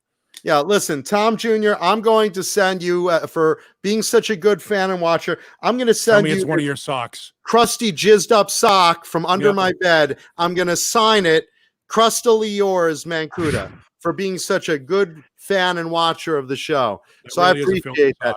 Yeah, it really is. And it's stiff as my cock. And that's because my cock has been in a long-term relationship with it. But right under my bed, this is going to get mailed out to you. Thank you, Tom Jr. I appreciate your watching and your viewership. Leave a thumbs up if you like my crusty jerk-off sock going to Tom Jr. Thank you, brother. That sock was there when I was there. Yeah, Johnny. I remember walking past your room and And seeing it there on the floor. And slipping it was standing straight up. he was slipping on it. Johnny was like, "Wait a minute, were you waxing the floor or something?" I was like, "I was polishing the knobs." There you go. Speaking of jerking off, sponsored today by Bang Energy Drink. Thank you, Bang, for being a long-term sponsor of the show, and of course, Swiss Picks.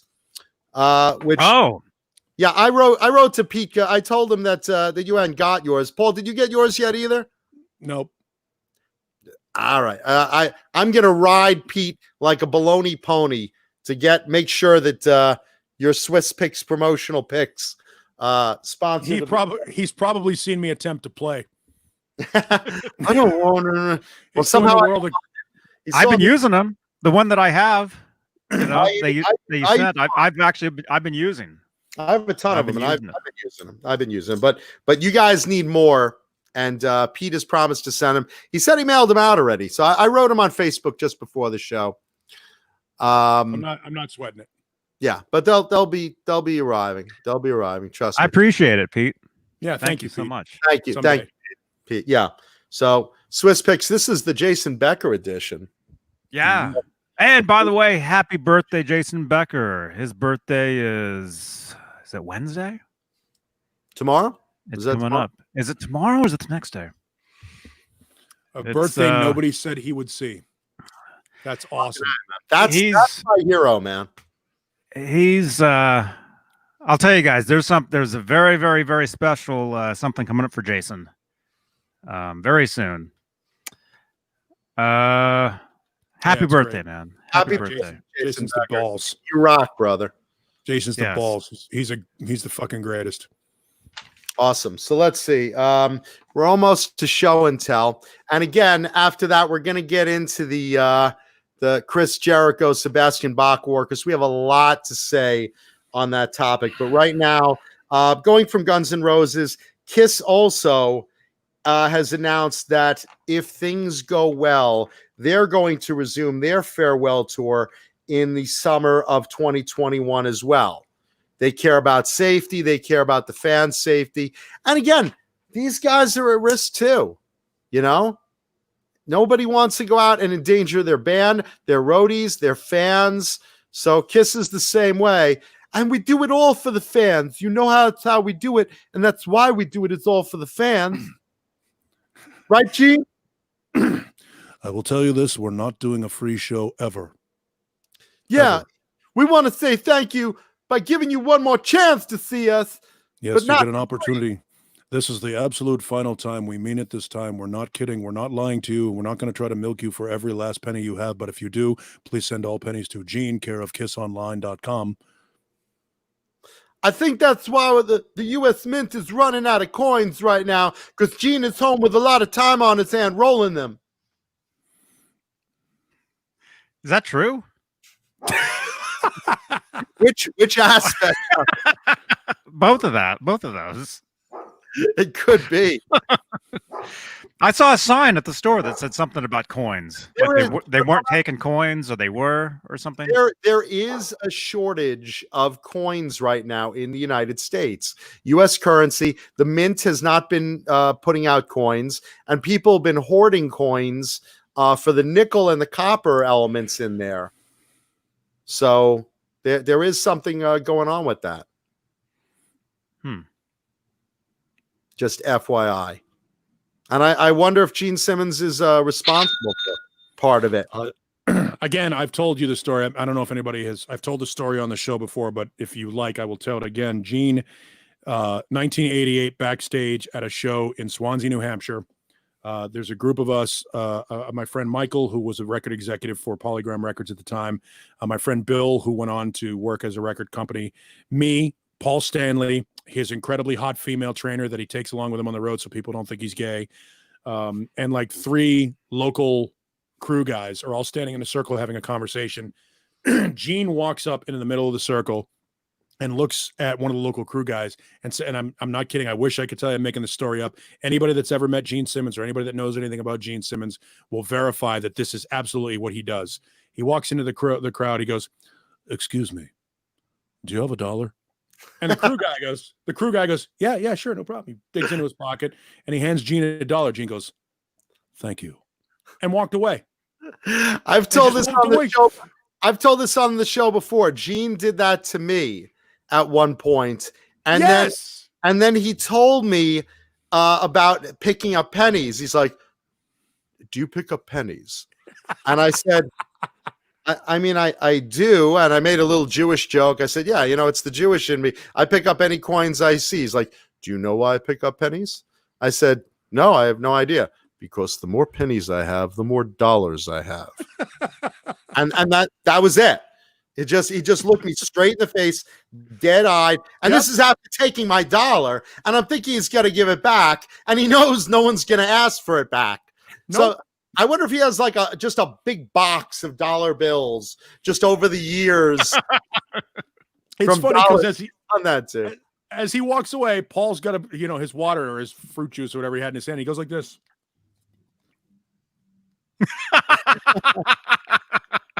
He was like, and like, what did you expect was going to happen?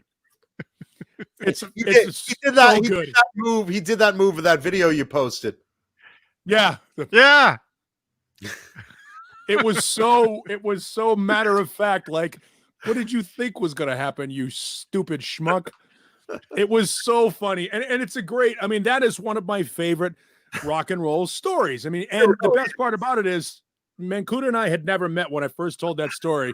And he knows I'm not lying. He knows I'm not making that shit up. He did it to me. Yes. To me personally when I first met him. It's such a fucking great story. So that's a legendary story. He only did it once to me, but I can imagine, like, if he tried it again, I would say, I know that trick, Gene. You still have my. It's so good. But you would still do it. Moment. Oh no, he still does it. No, John would do it again. Oh, I wouldn't give Gene another $1 because now I know the trick. Now I know. So good. It was so good. And he was doing it to show off, to see which rube he was going to get. He wasn't going after the record guys, and he wasn't going after the radio guys. He went after some crew guy that he knew he could hook. This is also true. Mad Dog brings it up. Paul Stanley used to throw coins at Gene and watch him pick them up. This is true. In the early days of Kiss, Paul said it in his book. He used to tease Gene. He'd throw coins in the street and watch Gene go chase them. And Gene would basically have a handful of coins and like, thank you. I would too. My friends have done that to me. They're like, hey, Jew. And, they're throwing coins down the hallway. And, I remember in high school, I would go get them. And, it was a laugh between all of us. But at the end of the day, I'd be like, 85 cents. All right. That's two comic books for me. Did you associate with that band in the late 80s at all? Did you talk to them at all in the late 80s? Yeah. No. Did you ever? I met Gene in the 90s. All right. So was Romeo still working for him at the time? I don't know any of the crew. I just happened. Where did I even meet Gene? I've met him at a couple of events, but like I didn't meet any of the crew. The bank. For guys that don't that have never seen them back in the late 80s, early 90s, Gene had a bass tech named Romeo. And Romeo looked like about a 5'8", 5'9" version of Paul Stanley. And I kid you not, dead ringer. Like Will Ferrell looking like Chad Smith close. That's how much he looked like Paul Stanley. And you probably, when you were at a Kiss show in the late 80s, probably on the Crazy Nights, Hot in the Shade, those tours, you probably saw Romeo, if you went to the show, walk across the stage with a bass, and you thought, well, what is Paul Stanley doing playing with a bass guitar? That was Romeo. Gene kept Romeo around just to annoy Paul Stanley. He was only there, and I know this because at that same show where he did the dollar trick, we were hanging out backstage, and Romeo was sort of our liaison to run around and stuff. And all these girls were standing out. Two of the guys, me and another guy that was there, were both named Paul, and we're standing on the side of the stage, and we're hearing these chicks go, Paul, Paul, Paul, Paul, Paul. So Gene sticks his head between the two of us. He goes, why are you two bigger stars in Swansea, New Hampshire than I am? and it turns out Romeo goes, no, they're calling for me because they think I'm Paul Stanley. And Romeo goes, well then, Gene goes, do your thing. So Romeo puts on sunglasses It takes me and Paul, and we walk out into the crowd like we're his security, and chicks start whipping their tits out for him to sign. So he starts signing Paul Stanley's name, and after he finishes signing his name, he looks him straight in the eye and goes, "I'm not him," and walks away.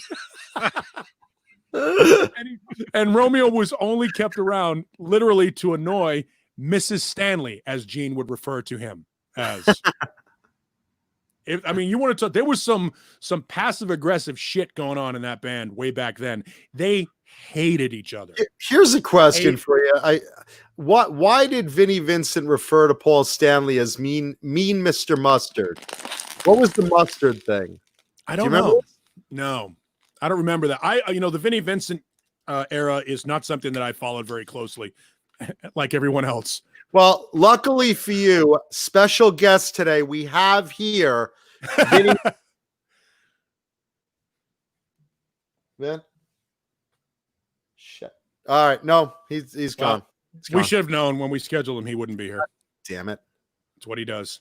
There it is, what he does.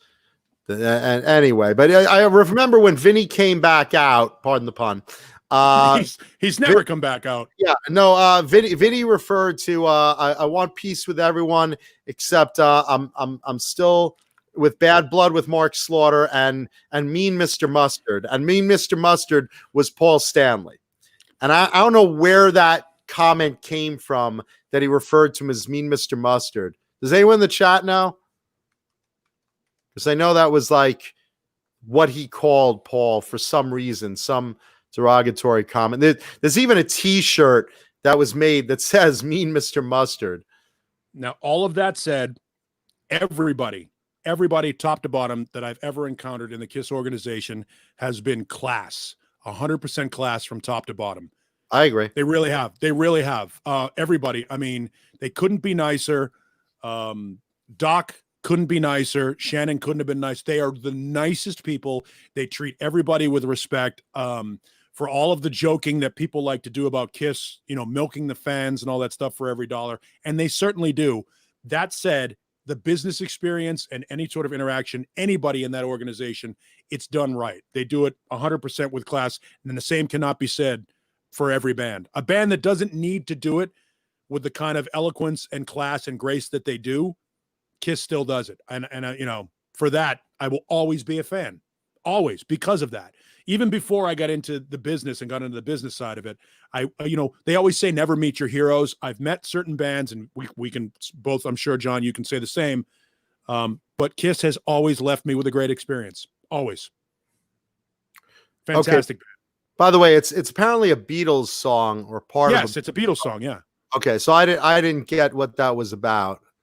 So, but Dave Douglas writes, mean Mr. Mustard sleeps in the park, shaves in the dark, trying to save paper, sleeps in a hole in the road, saving up to buy him some clothes, keeps a 10 bob note up his nose, such a dirty old man. Maybe yeah, that's the lyrics. Okay. So there you go. So that's where that comes from. Thank you guys. I did not know this.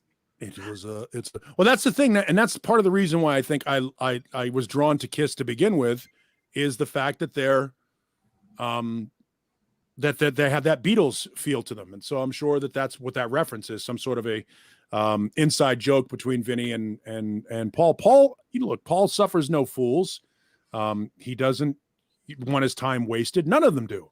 Their time is at a premium. So if Vinnie was doing something to distract or delay or otherwise derail the band, I'm sure Paul didn't handle it well. Yeah, and I'm a huge, obviously I imitate him on the show, but I'm a huge fan of Paul and flattery. Yes. They gave us their painting to give away for a charity here in town. The one that they did before the show that David Garibaldi did on the last tour. They gave us the painting for free. Oh, that's great. Here, take that Awesome. and donate it to your veterans, because we have a veterans charity that we were doing stuff with. So, and literally I made sure to go up while we were doing the quick grip and grin deal. I walked up and said, Gene, dude, thank you so much for this. This is going to mean a lot. And he looks at it, he goes, very happy to do it. Like, it was so genuine. It was a moment. It wasn't a, in front of the cameras moment. It wasn't one of those things. It was a very just sort of, intimate moment where he's like, couldn't be happier to do it. Like, he's genuinely philanthropic. So Vinnie Vincent calls me Mean Mr. Mustard. Vinnie, do you want to get banned from Kiss Mini Golf again? You're already not allowed in our shows. Now you're not going to be allowed in our mini golf.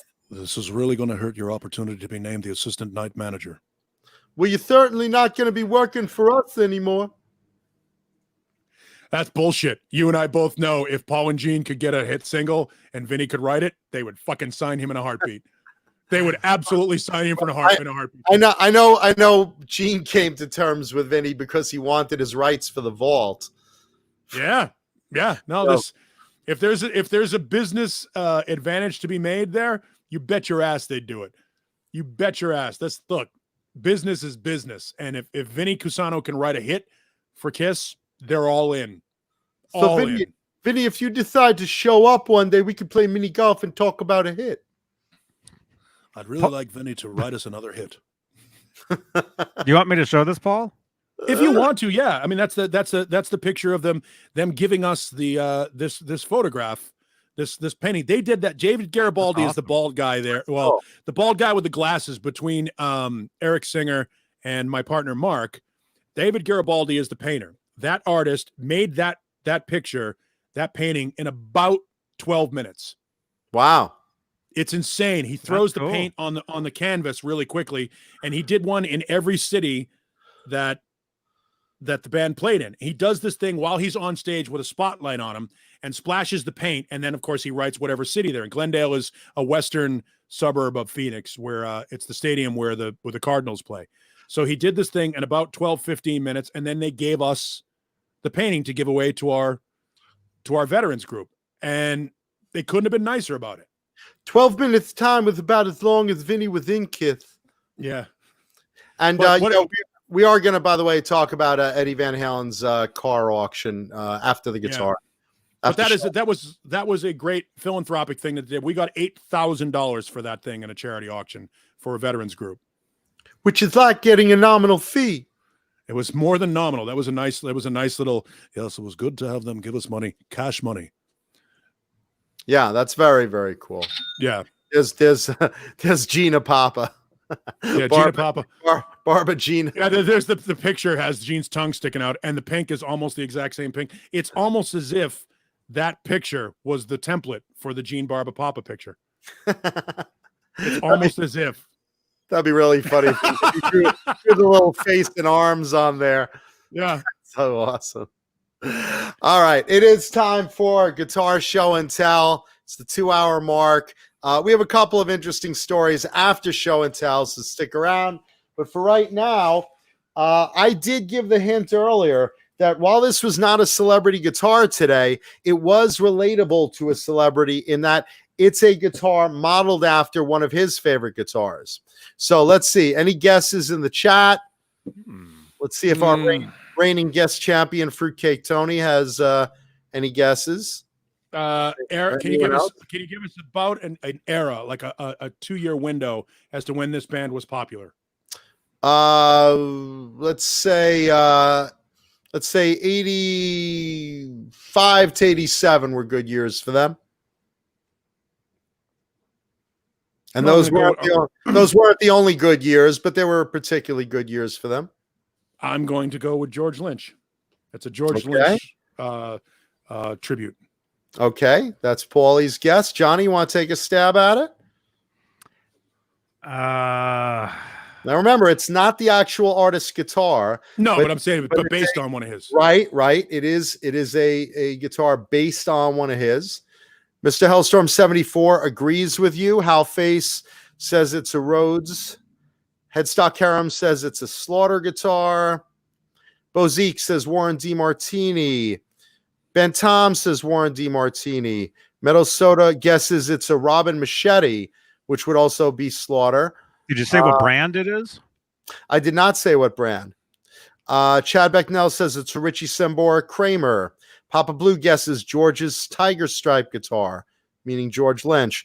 Dave Douglas guessing Paul Lynch. Fruitcake Tony guesses it's an Yngwie Malmsteen tribute, which would be a Strat. Dane Zimmerman guessing Dawn Dawkins Fender Squire. Dawkins. Dawkins. That's an awesome Kramer, Dane. Sandra Pocconi guesses Gunslinger. Benton, which would be Tracy Guns or CC DeVille. Yeah, the great thing about Sandra Pocconi is knowing how many gunslingers you own. She's just throwing a dart at the board and hoping she hits. She's smart. She's going with the odds. Yeah, she's swinging for average. Let's see. A Jersey Star says Ben Tom. Quentin James says Jessica Alba. Rawr. I wish if I had her in this case, it would be a very short show, so I could give her a very short show. Dave Douglas. Dave Douglas guessing it's a Lynch guitar. Mad Dog guessing it's a Fender Strat. Okay, I am going to say it is a George Lynch guitar, which means it's an ESP. Victory is mine. Yeah. To those of you guys and gals that guessed it right, here we go, kids. It's a nice early, Johnny. Kamakazi. Look at that boy. Not just a Kamakazi, one of the early Kamakazis. Yeah, my friend had one of those. It's fucking beautiful. Beautiful guitars. Okay, so let's take a look at this. This is 1987. This is when these first came out. Not all of them. This was before it was a big per se line for Kramer. This was before the blue one got issued out. This was when these first came out. This is the classic Kamakazi black camo colors. This thing is made of maple, but it's light as a feather. This is a rare. Must be routed. It's not routed. It's just a very light piece of maple. It was custom ordered to be a very light piece. Now, I also have a custom Kamakazi in alder because most of them are made of maple on there, and they're usually very heavy. But there are those times where you can get a very light piece of maple. This is one of those pieces. I've had friends play this and be like, I can't believe how light this cami is. So looking at it, you have an early pickup. This is before they came out with the Screamin' Demon itself. This was a custom, basically, designed for this guitar. They didn't call it a Screamin' Demon at the time. You noticed it is not a recessed trem, which they became later. These early ones were not recessed. And this was a licensed, I'm trying to remember, let's see. It's an ESP trem licensed by Floyd Rose, but it's not an actual Floyd. I think they were, who made those? Something with an S. I forgot who made them. Schaller. Schaller. Okay, there you go. Those are nice.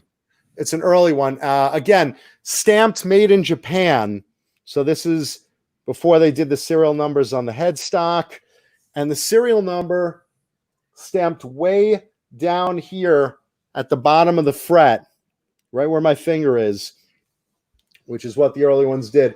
This one, number 13, it says 1390 or 1380. I think it's 1390. Really early. And again, there are pattern differences in these early versions that you can tell. I forgot exactly what piece it is. I think it's right about here. They changed the pattern in the next year. So you could tell the first year had these little patterns that were a little bit of a variation. I have friends that have so many of the same guitar, like one for 87, one for 88, one for 89, the same guitar, but with variations. This is the first variation of this. Let's see. Ebony fretboard, back when you could get real dark ebony. And of course, ESP on that beautiful banana headstock. On the back, bolt-ins. Really light. And look how sharp the graphic on the Kamakazi guy is. A lot of these early ones got blurred. This one's really sharp. The photo of the Kamakazi guy. On George's original, it was an actual photograph. A lot of people don't know this. On George's original, this was basically a taped-on real photograph of a Japanese Kamakazi pilot. Now here, they're obviously a screened-over photo, but George's actual one, real photo. FYI. And his original real one got a paint chip down here, so it looks pink. That was basically just a chip off the clear coat that turned pink over here. George's real one, not in his possession anymore. It's in a private collection. Not mine, but I wish it was. And the classic push-pull on the volume. Really light, plays amazing. It should be noted that those guitars in 1987 were doing the push-pull pot thing. And people think that the idea of being able to use push-pull pots is a new concept that other bigger guitar companies have now appropriated, a la the Les Paul Traditional Pro, things like that, to coil tap a humbucker. Those have been there for so long. Other companies like ESP and BC Rich and Kramer did it long before the big names that we hear about. So I think it's important to point that out, that those things, it's not new technology. It was then, it's not now.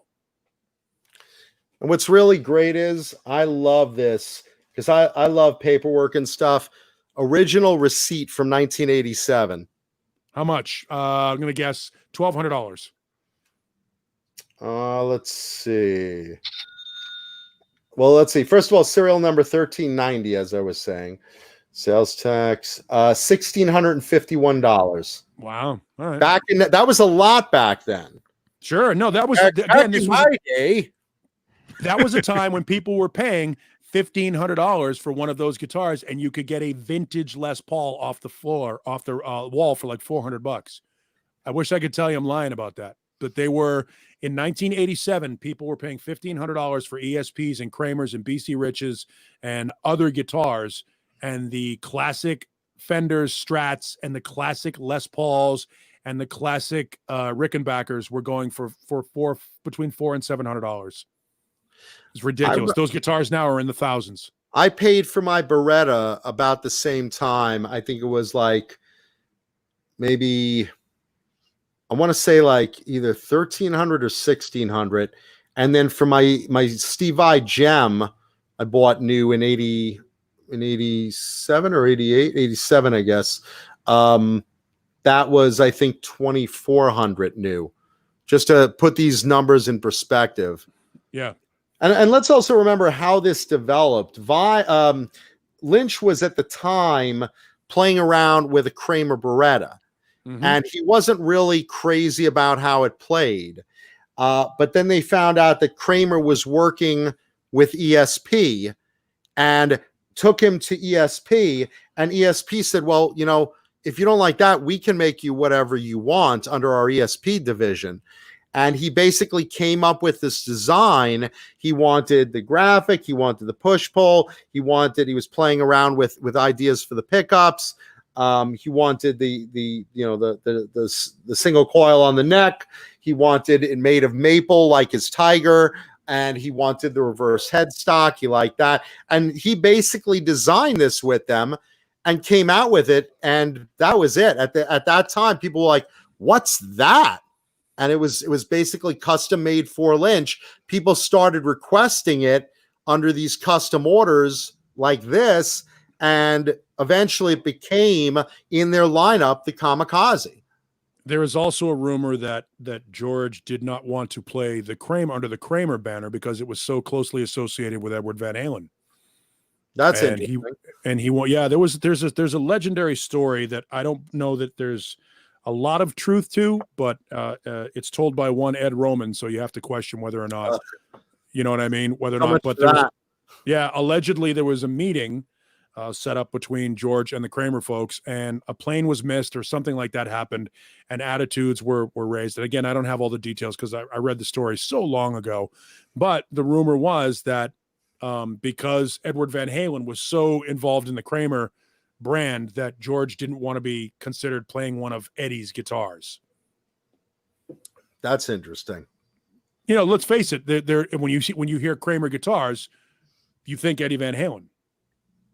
And that was 1986, by the way, that he first had his developed. So right.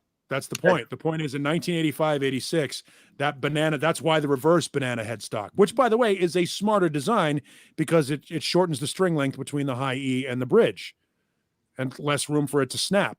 The reverse headstock is a great idea. First time I ever saw it was on that guitar. And when it came out, if you remember, And it was the Firebirds, the Gibson Firebirds. it was like a big sensation because it was like a really radical looking guitar for Lynch to have at the time. Yep. You know, I mean, not that, you know, I mean, Lynch played Mom, the Skull and Bones guitar. You know, he had some radical guitars, but this one made a big splash image wise that he was, you know, playing it in My Dreams video, and you know, a big splash. I remember seeing this on the cover of, I think it was Guitar World magazine. I was like, what the hell is that? Wow, look at that one. And it's funny because I think a lot of people rebelled originally against the reverse headstock. They thought it looked awkward because you're so used to seeing it. Like the only time you saw a reverse headstock like that was like a Thunderbird or a Firebird, you know, and it wasn't as radical. I mean, the turn on that's really where the hockey stick headstock comes from. Because the reverse hockey, you know, the regular hockey stick headstock that you saw on the Explorer and the Hamers and the Ibanez the early Kramers and the early Kramers and stuff doesn't really look like a hockey stick when you're holding it because it's going the other way. But if you have that guitar in your hand, you can actually literally take the butt end, pick it up, and it's a hockey stick. You know what I mean? That's where I remember them officially being called hockey sticks. No, and great guitars. Yeah, and they look great with a Swiss pick on them. Of course, thank you, Swiss. Thank you, Swiss picks. And a Bang energy drink in your hand. You fucking jerks. Oh, yeah. See, it's doing the thing. See, you hear that? Yep. Remember earlier when you were making fun of my playing? Turnabout is a motherfucker. I know. I'm not gonna play seriously on this show because why would you? not on this show. I do. Do you really? Well, he plays the intro music. Oh yeah, well that's different. I could send you some intro music, Johnny, if you wanted some time. It's you know, if we play any real guitar on this show, then it's like every other show. You don't really want to listen to us play guitar. You really don't want to listen to us play guitar. Yeah, Johnny you might want to hear, but he does that separately anyway. That's these shows. It's not about just playing the guitar nonstop. It's about talking about, you know, it's the stories. Yeah, you don't want to hear me butchering Lynch songs, trust me. But anyway, that's today's show and tell guitar. All right, intermission, I gotta pee. 1987 Kamakazi. Let's get a screen grab of it. There we go. There it is. 21922. There it is. Or tilt it up a little bit. Tilt it. There we go. A little bit more. Yeah, because of right there. That's good. 21934. There we go. There's our thumbnail. And as soon as Paul gets back, we have some fun, long news stories to talk about. There is a lot going on in music news this week. Let's just put this bad boy away. I'm going to use the bathroom too. You go ahead. I'll start rambling on. No, I need some more water. I need some more. I'll piss in your mouth. Don't worry. We'll go. Oh. We'll get everything done. And by the way, if you like that Kamakazi, that early Kamakazi from 1987, please go down, hit the like button, thumbs up. We really appreciate it. And leave comments on the YouTube video because we read them and we reply to them. So absolutely. Let's see what I could get into before the boys get back. I'm lonely. I'm really fucking lonely. Please.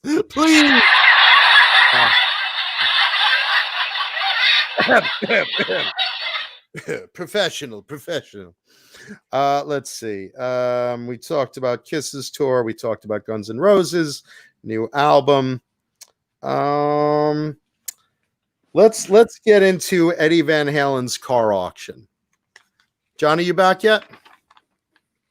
I haven't left yet. Oh, Jesus Christ. I'll only be a couple minutes. Yeah, and actually, there's more to it. There's not just the car. Actually, there's a couple other items as well. All right. Well, we'll go back to that. I'll let's see. We'll get it. Do we want to get into the Bach versus Jericho first? We might have to because we have to wrap this up. All right. Well, let's see. We have 40 minutes. All right. So we have 3 stories left. We have one about Van Halen, one about Sebastian Bach, and one about Megadeth. So let's dive into, because you and I are more into this one than Johnny. So let's go into the Sebastian Bach of formerly of Skid Row, versus Chris Jericho, former wrestler, and He's still a wrestler. Is he still a wrestler? Oh, I didn't even know. Okay, yep. and now lead singer of the band Fozzy. Has been the lead singer of the band Fozzy for almost 20 years now. Okay, so let's dive into this. Basically, this war is heating up between the two of these guys, and what it is, Sebastian Bach basically called out Chris Jericho, saying, "You know what? Every time you play live, you are you're mouthing to a tape, you're miming to a tape. When you play with Fozzy, every performance I've seen you do, you're miming your vocals, and that's bullshit." He says, "You know, I've taken years to train as a singer.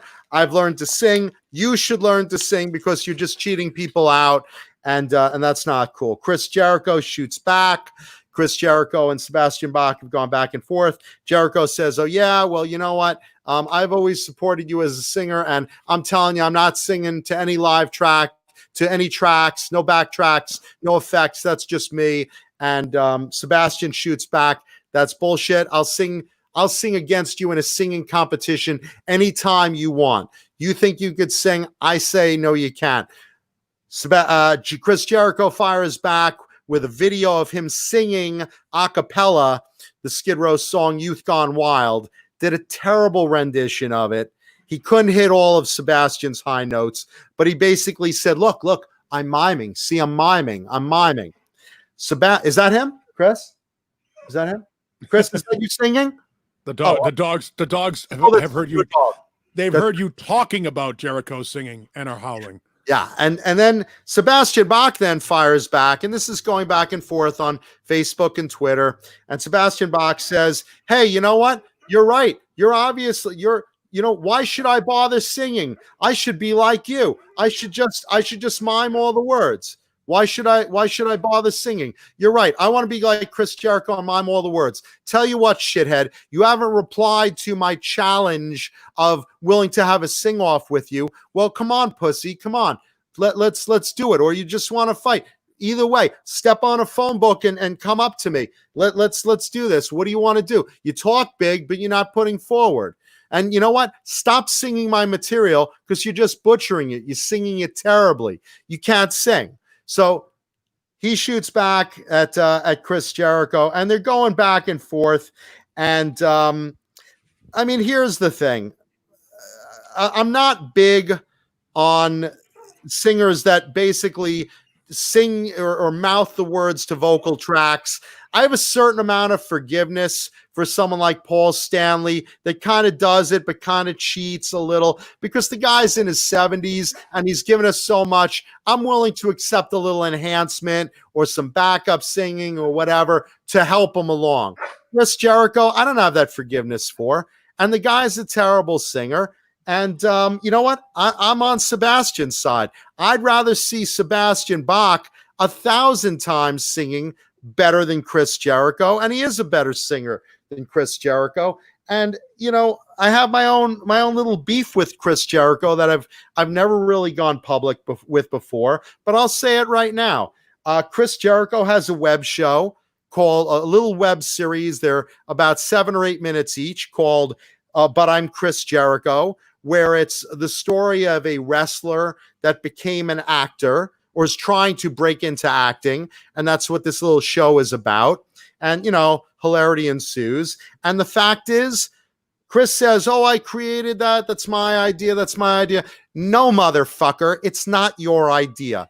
It's my idea and my partner's idea. We wrote that idea, submitted it to someone who was managing you at the time, and you fucking got it handed it to you and claimed it as your own. So a big fuck yourself to you, Chris Jericho, because that's not your fucking idea. That was the TV project we were pitching around with your manager and Mick Foley and Kevin Nash. So please, you're a fake, you're a fraud, and fuck you, Chris Jericho. That's from me. Paul, take it away. You are all being hoodwinked. Every last one of you that believes that there's any modicum of reality to any of this shit are being fooled. This is the modern day Jerry Lawler, Andy Kaufman moment. This is bullshit behind the scenes. Both of those guys are laughing at each and every one of you who are frequenting Blabbermouth and frequenting all the other gossip websites and think that there's any modicum of reality to this thing. Does anybody in their right mind believe that Chris Jericho and Sebastian Bach are going to have a fight? Sebastian Bach putting out his tweets, so come over here, I'm 6'4", motherfucker. Sebastian Bach's not going to fight Chris Jericho. That's not going to happen. And Chris Jericho's band Fozzy has been around for 2 decades. They need this publicity. This is the best thing to happen to both of them. Bach's got a tour coming up to celebrate the 30th anniversary of Slave to the Grind. And Fozzy has put out a new record. And you are all being, as they use in the professional wrestling term, worked. Every one of you is being suckered into this thing. That said, now let's break down the reality. Chris Jericho is singing to some backing tracks. There's no doubt about it.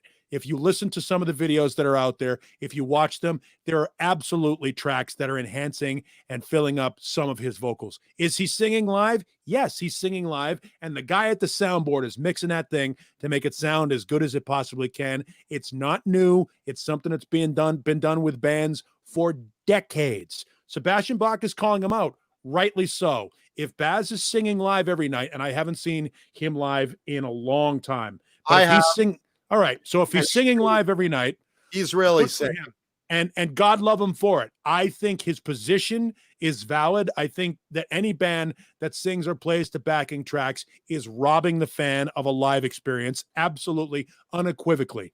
That said, you know it going in. If you know it going in that that's happening and you choose to pay for it, it's no different than going to see a movie or going to see a live show in Vegas or whatever it is that's being enhanced. More power to you. You have the power to do it. But you should know it going in that that's happening. And it happens at more shows than you really think it happens at. They don't announce it. It's not something. It's one of the trade secrets of the music industry, just like pro wrestling doesn't tell you how they do all of their things. Each guy right now is working you guys up into a lather over nothing. This is Kaufman and this is Lawler, and it's a modern day version of it, and you're being sucked into it. Johnny? I didn't know anything about any of this. I'm reading about it now, though. Yeah, well, I mean, if what you guys are saying is true, that it's my beef with Jericho is my own thing. That's been brewing up for years since he came out with that web series and said it was his idea. The thing this week is between him and Sebastian Bach. I'm just saying, don't tell me the guy is an honest guy, because the fact is he's not. He's not. Yeah, but he's in pro wrestling. What did you expect? And oh, by the way, John, no offense intended. If you got fist fucked, if you guys got fist fucked and you can prove that, get a fucking lawyer and get a piece of it.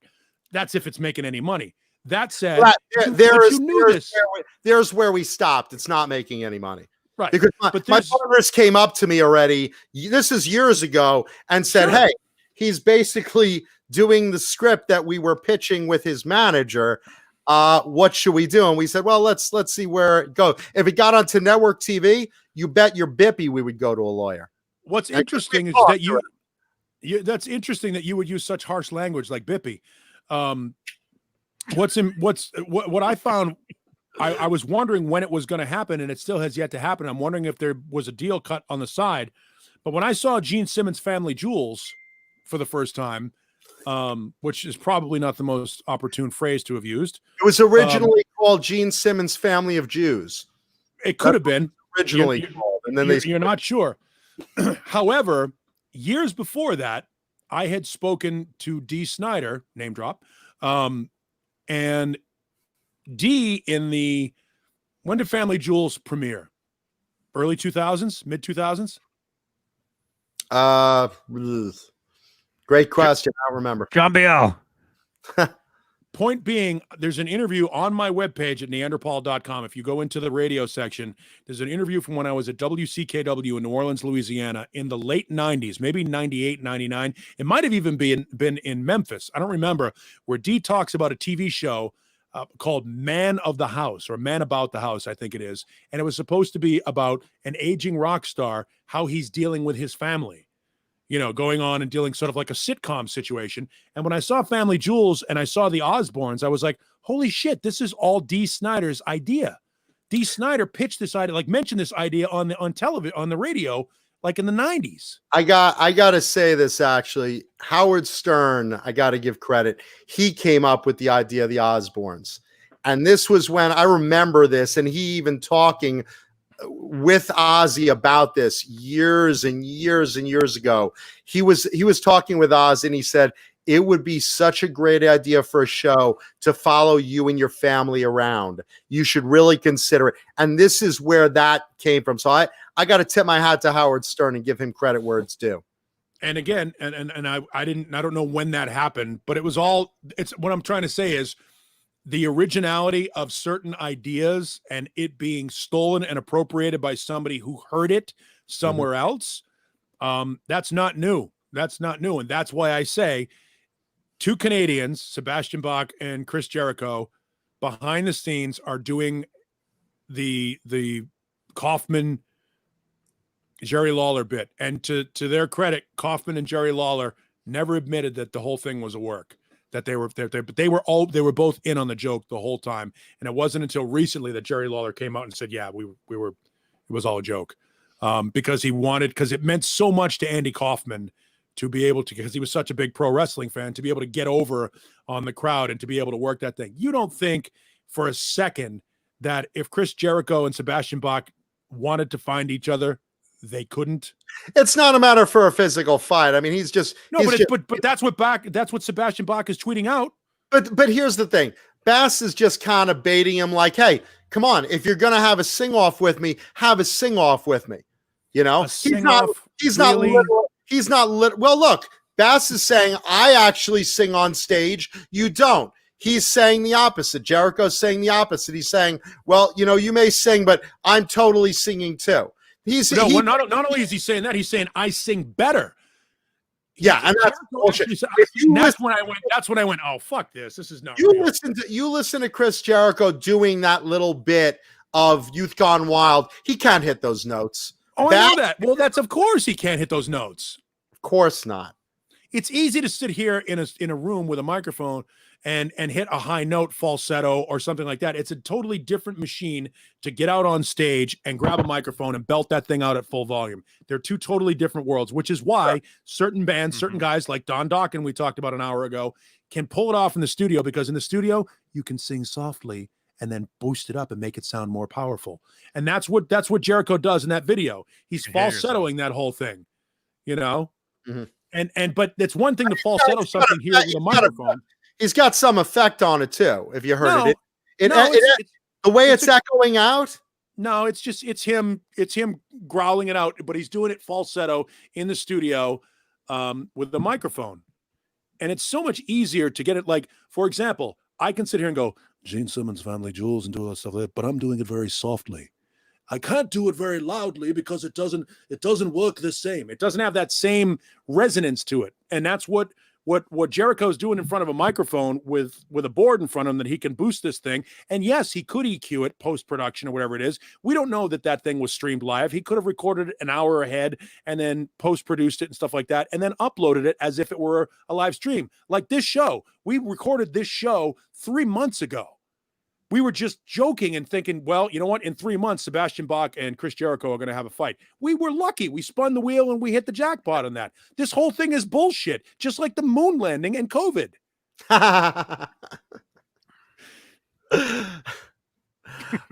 So no, I believe you're being worked, but when it's all said and done, you're right.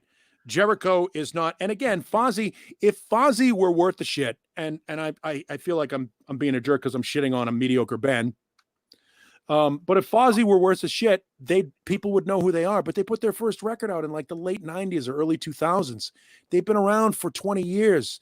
They're less successful than fucking Steel Panther. I mean, they're not a real entity. They've got a small group of fans that kind of dig on them, and that's great. And more power to them. Look, but there are local bands. There are tribute bands that have bigger followings than Fozzy. Yeah, and again, this is not about other members of Fozzy. This is about Bass going against Jericho. I love Stuck Mojo. I'm a big fan of Stuck Mojo, and some of the guys in Fozzy are in Stuck Mojo. I love Stuck Mojo, one of my favorite, nu metal bands. But the reality is Fozzy's not a real band. It's just not.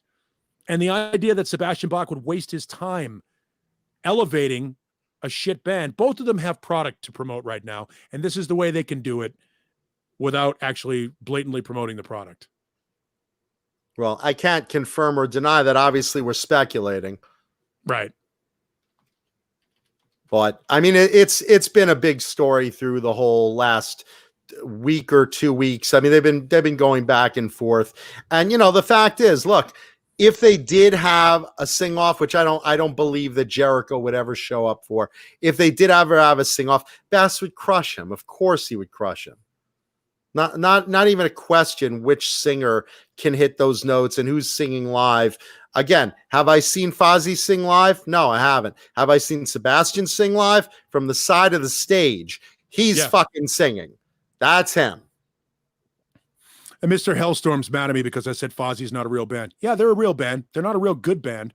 They've released 6 albums in 20 years. 6 albums in 20 years, and nobody cares. They're an afterthought. They really are. And I'm not, and again, anybody that makes music, look, they're certainly more successful than I was in my music career, and that's more and more power to them.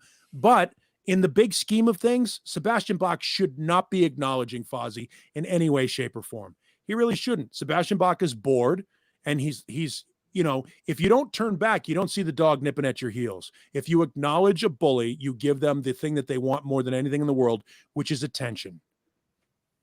And they're just both working each other. They're both, Sebastian has had his better days. He's way on the backside of his career, as we all know. And Fozzy never had a real career. In the big scheme of things, this is a whole lot about nothing. Well, I'm still siding with Bass. If there is some actuality to some bad blood between them, Bass is always going to have my loyalty on that end. I like Sebastian Bach, asshole that he is. I love him. I think he's got credibility. He genuinely believes everything he says. He genuinely lives everything he says. I don't think there's anything fake about Sebastian Bach at all. That said, some of it is very off-putting to people. You got to be able to handle a guy like that. He's certainly an alpha. He's certainly spoiled. He's certainly got Kevin Dubrow disease to the nth power. That said, he's real. He's real. And I don't know that can be said about Chris Jericho. No, I consider Bass one of the greatest frontmen of the 80s. I really do. Yeah. This whole thing is they're laughing behind the scenes. This is a work. The whole thing is a work, to use a wrestling phrase. Well, we will see. We'll continue to follow this. It's funny. Brian S. says if Bach's voice was as big of as his ego, he'd be onto something. Sebastian Bach is one of the greatest voices of his era. He can still hit a lot of notes, man. He's got a fantastic voice, an outstanding singing voice. But you're right. He's kind of an asshole. I don't know. He was nice to me when I met him. He's been nice to me too, but overall, you are who you are. Your rap is your rap.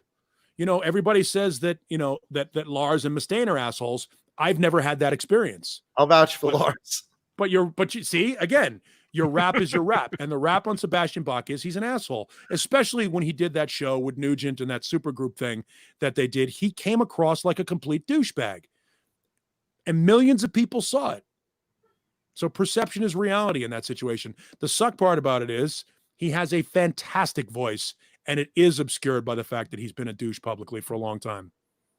And a stage presence. He's got a great stage presence. Like I said, I like the kid because he's a wild child. He's outspoken, Sure. and he's got the ability to back it. I like the guy. So Yep. But what a great voice. But the ROI on that is putting up with the attitude of Sebastian Bach worth the voice. It would be if somebody could tolerate him. If you could get it, look, if he could, there'd be a shitload of money on the table if the guys in Skid Row could get along with Sebastian Bach. He is so unworkable as a human being in a professional environment that the guys in Skid Row are turning down 7 digits to go out and tour with him. Well, I don't know what's being offered, but I would love to see Bass back with Skid Row, even for one of those, for one of those just for the money tours. I'd love it. And Bass, if someone from your camp is watching, I'm with you, brother. I'm with you. Oh, I have a dog thing. I'll be right back. All right. Well, I'll move on to the next story. Johnny, let's talk about Eddie Van Halen's Ferrari auction, his race car auction. nice. Something that I actually care about. There we go. Hey, we all love Eddie Van Halen, man. There's no debate there. And by the way, please leave a thumbs up if you're watching the video.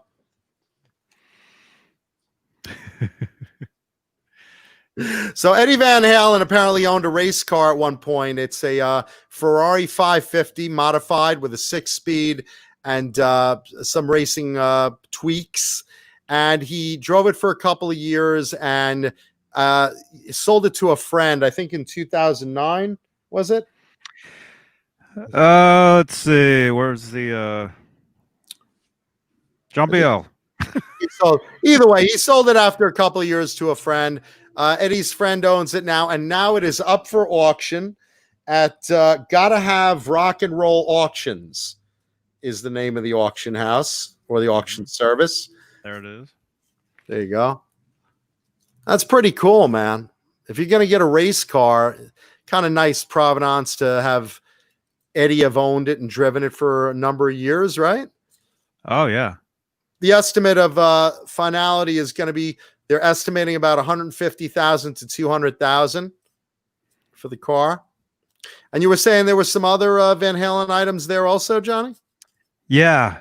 There's also, let's see if I can find the pictures. I was actually looking at this site yesterday. Mr. Hellstorm 74 says, watch, Sammy'll buy it. Make a remake of I Can't Drive 55. That would be great. Sammy likes Ferraris. Let's see. Does this go over? Do you see that? Okay. Yeah. There's a T-shirt. Is it showing up? Yeah. There's an Alex Van Halen worn T-shirt for the Lynn Goldsmith photo shoot. If you ever saw the photo shoot of the band, and they're holding sparklers. Okay. They're like. Anyway, this is the shirt that Alex wore in that photo shoot. John Biel, can you send me the picture of them with the sparklers? Do you know the one I'm talking about? It's probably on John's wall right now. He's probably picture? Taking a snap of the photo. I know exactly what picture it is. So anyway, so there's that, and then also there's a 79. Actually, there's a couple more things. There's a 79 tour book autographed by the band. If you smell that Ferrari's bucket seat, does it smell like Valerie? Oh gosh. Okay, look at this. Okay, anyway, yeah. So there's a 79 tour book, and every signature they're like pointing at themselves, so you can tell it's like an early autograph. Well, that's cool. That's pretty cool. Like Eddie Drew. Look, he points right to his mouth there.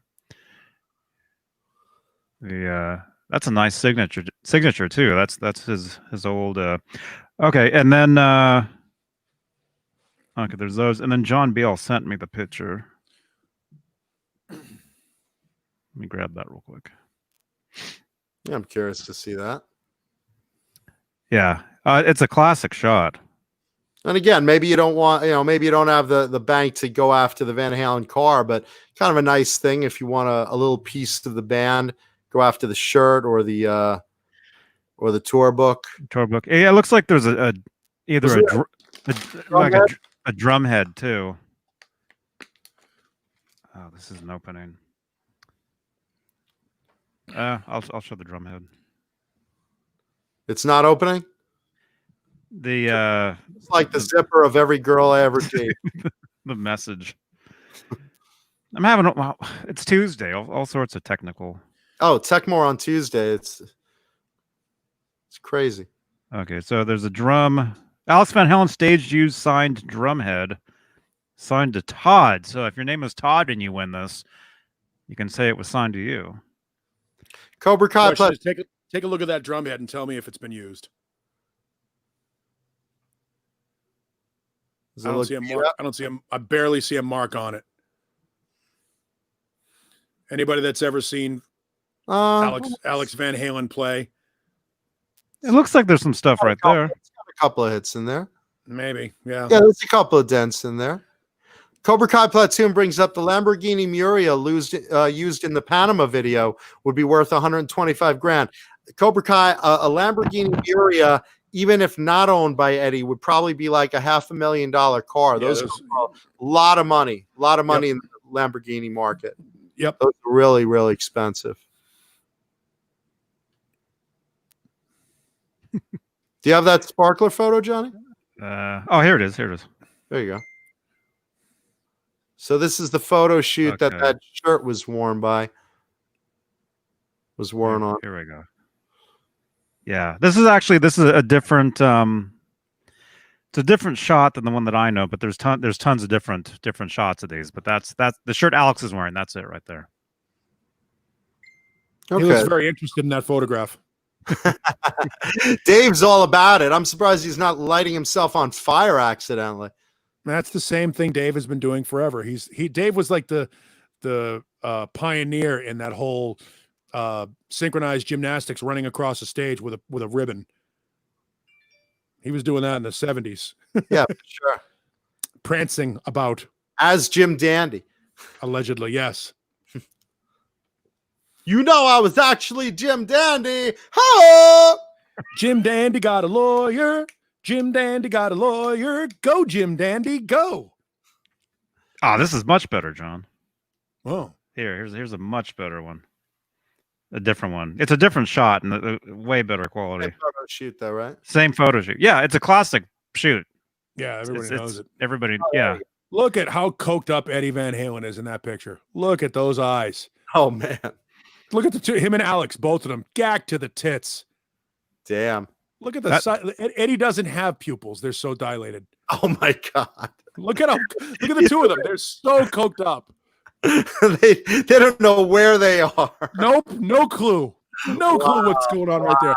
Look at those eyes. Holy shit. Wow. Look at the bags underneath the eyes. I mean, dude, the only thing Eddie Van Halen should be doing after this photo shoot is giving handies on Sunset behind Gazzari's. Look how fucked up he is in that picture.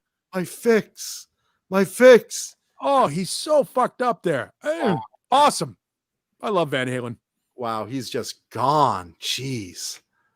Well, that's the shirt. I'm sorry. Are we being sacrilegious toward the band? Does it come with the empty bags of Coke used in the shoot? Wow. Jeez. That photo shoot is so old. Michael Anthony's first hair guy should be getting a residual. Both Eddie and Alex are more lit than those sparklers. Eddie is just gagged to the fucking balls. Wow. For those that have never seen anybody on cocaine, that's what it looks like. Alex, not so much. I mean, you can tell he's probably got a little in him, but holy shit, is Eddie a mess. Wow. That is something. Awesome. Well, that's the shirt. Yeah, so there's the shirt. And finally, Z Products, maker of rock saws, heavy metal jigsaw puzzles, just signed Megadeth. as their newest jigsaw puzzle subject. So look up Rock Saws by Z Productions.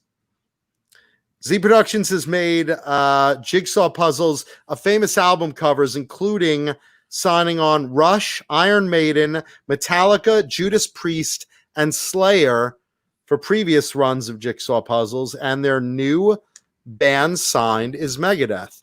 These are really cool puzzles. You do realize it's because most of their fan base is in an old folks home now, and puzzles is all they're doing these days. Guilty as charged. I'm just saying. If you think I sit around as the world goes by, thinking like a fool. Seriously, jigsaw puzzles. Jigsaw puzzles is the most unmetal thing in the history of fucking things. Thing coming, I've got to. Yeah, well, with Megadeth, he could go, can you put a price on this piece? That's what he does. Dave Mustaine goes to the old age homes, steals one piece of the puzzle, and goes and sells it back to people. Can you put a price on this piece? Hello, me. Is this me again? Hello, me. A credit to my dementia. Where not ironic anymore. I remember the Pied Piper through the streets. It's Black Friday, and I'm going to get a senior citizen discount. Marionettes. It's Black Friday. Damn it, I want my discount. Hangar 18. I don't know that much. The train of consequences is a thing I need to take to get to the mall because I can't drive anymore. Can you put a price on those peas?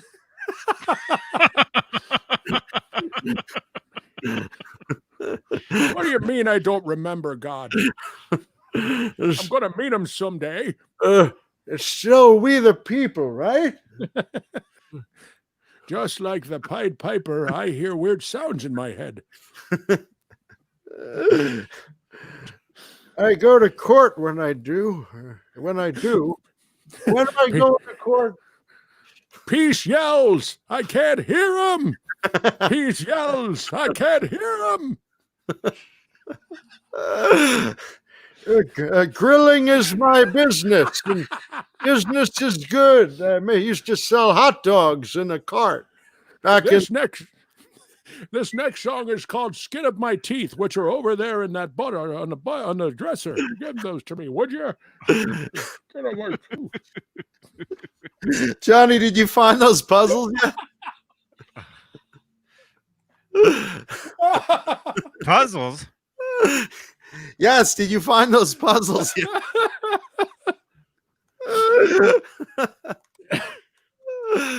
Oh, that's some good shit right there. I had a cat named Puzzles. They've signed Megadeth to an exclusive deal for Puddles. Who the hell's calling me Megadeth? I can hear you very well.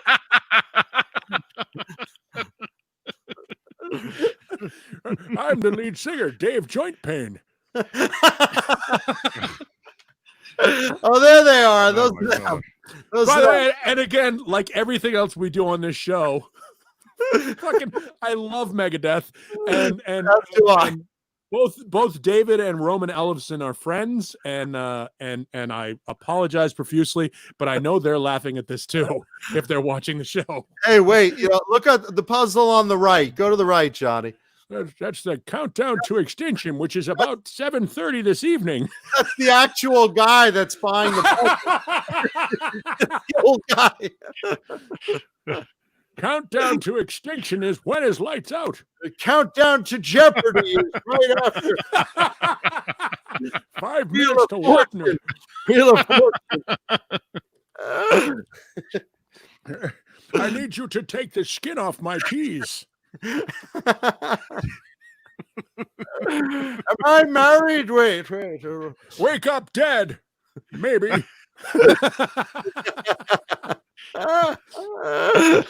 I creak in my own house. Is Marty Friedman still in the band? Wait, am I still in Metallica? In my darkest hour is now. This is my darkest hour. Losing the light now. I can't see. Cataracts to extinction. A toot cataracts to extinction. A toot le monde. What the hell does that mean? Some poor guy's gonna have the puzzle put in front of him, and he's gonna see what's his name, Vic Rattlehead. Vic Rattlehead. He's gonna say, "Death has come for me. Death, it's death. I see death." Killing in my business, and business is now. Peeing is Peeing is my business, and business is frequent.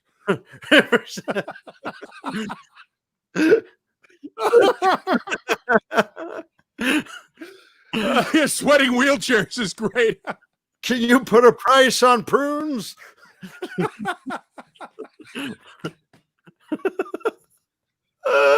Sweating wheelchairs.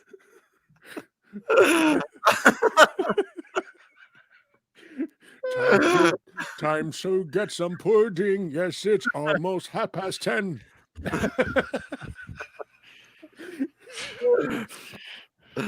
I went In about 25 minutes, I will have to pee again. just taking this blue pill, swallow it down my gullet, leading to a symphony of erection.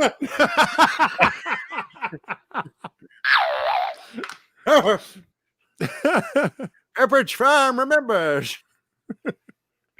I saw Megadeth back in the day. Oh, love it. So yeah, so there you go. And those puzzles are pretty cool. They're all cool album covers. You know, Iron Maiden and Judas Priest and early Metallica.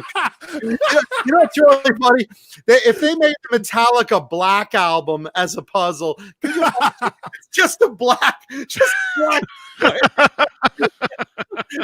just like. You're looking for the one little snake. Oh, this part's together. That's 4 pieces. The rest is just a black square. Until you're dead. Oh, that'd be impossible. Devil's Island. No, I can't find my shoes. and yeah. Yes, you have Judas Priest and Iron Maiden and Trooper, I knew him in high school. I recognize him. You know, this. If I get this puzzle done, Lars says I can be in Metallica again. Dave Douglas says the Symphony of Erectile Dysfunction. Yep, that's pretty good. Skin him a denture. I like pissing bullets. Pissing bullets is funny. That's great. Pissing bullets. Euthanasia. Kill me. Someone Yes. kill me. Euthanasia. This will be our last song of the night. I love Pooh Ninja. No. Breaking my hip. Breaking my hip. Breaking my hip. Breaking my hip.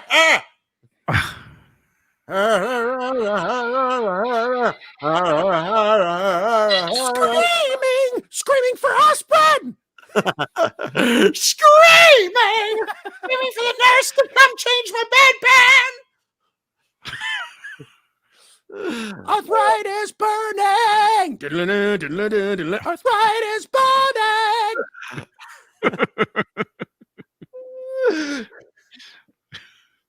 Boy. Oh, Christ. Yeah, so rock and roll puzzles, not the best idea in the world. But you know what? I'll tell you what. I'll bet they sell to a certain amount. But if they made Kiss puzzles, I think they do actually. They did. Oh shit! They made Kiss puzzles back in the 70s. I'm sure. Once again, something that we did first. I think I kind of want a piece of that action since we came up with the idea. The idea of a Kiss puzzle, I'm not sure if you remember, but back in 1977, we released the Kiss Love Gun album cover puzzle. It was like 8 pieces. That's a true story. They were like, it was like that actually. Yeah, they were like the Kiss puzzle, the Kiss Love Gun album cut puzzle. I think it was like 64 pieces, and everybody was like, "Shit, we'll never complete that." And 64. Parents must have been thrilled seeing all the slutty people at the bottom. My parents think I'm lazy because 64 pieces is too much. They were right. Yeah. Wake up old. Wake up old. Oh, I sleep in my own house. There you go. Those puzzles are old. Those things are that's 1978 right there. yeah. I think That's I the remember some of these. I do. Shit, yeah. No, those puzzles are old. Kiss did puzzles long before. And out of stock. They're big sellers. I think Oh, hell yeah. Kiss probably has puzzles right now, even, I'm sure. I had that game, by the way, the Kiss on Tour game. That special puzzle. See the puzzles there? All the way to the left. Go, Johnny, scroll. The Love Gun one and the Destroyer one. There was a game called Kiss on Tour, and I had that game. I might even still have it somewhere.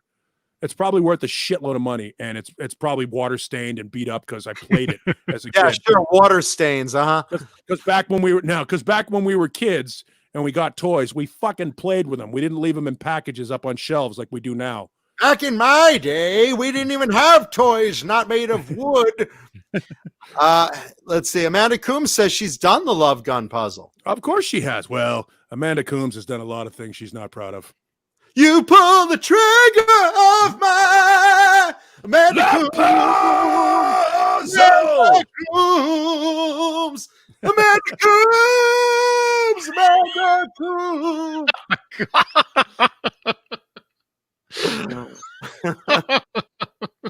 You really like my puzzle piece. You like the way they all fit.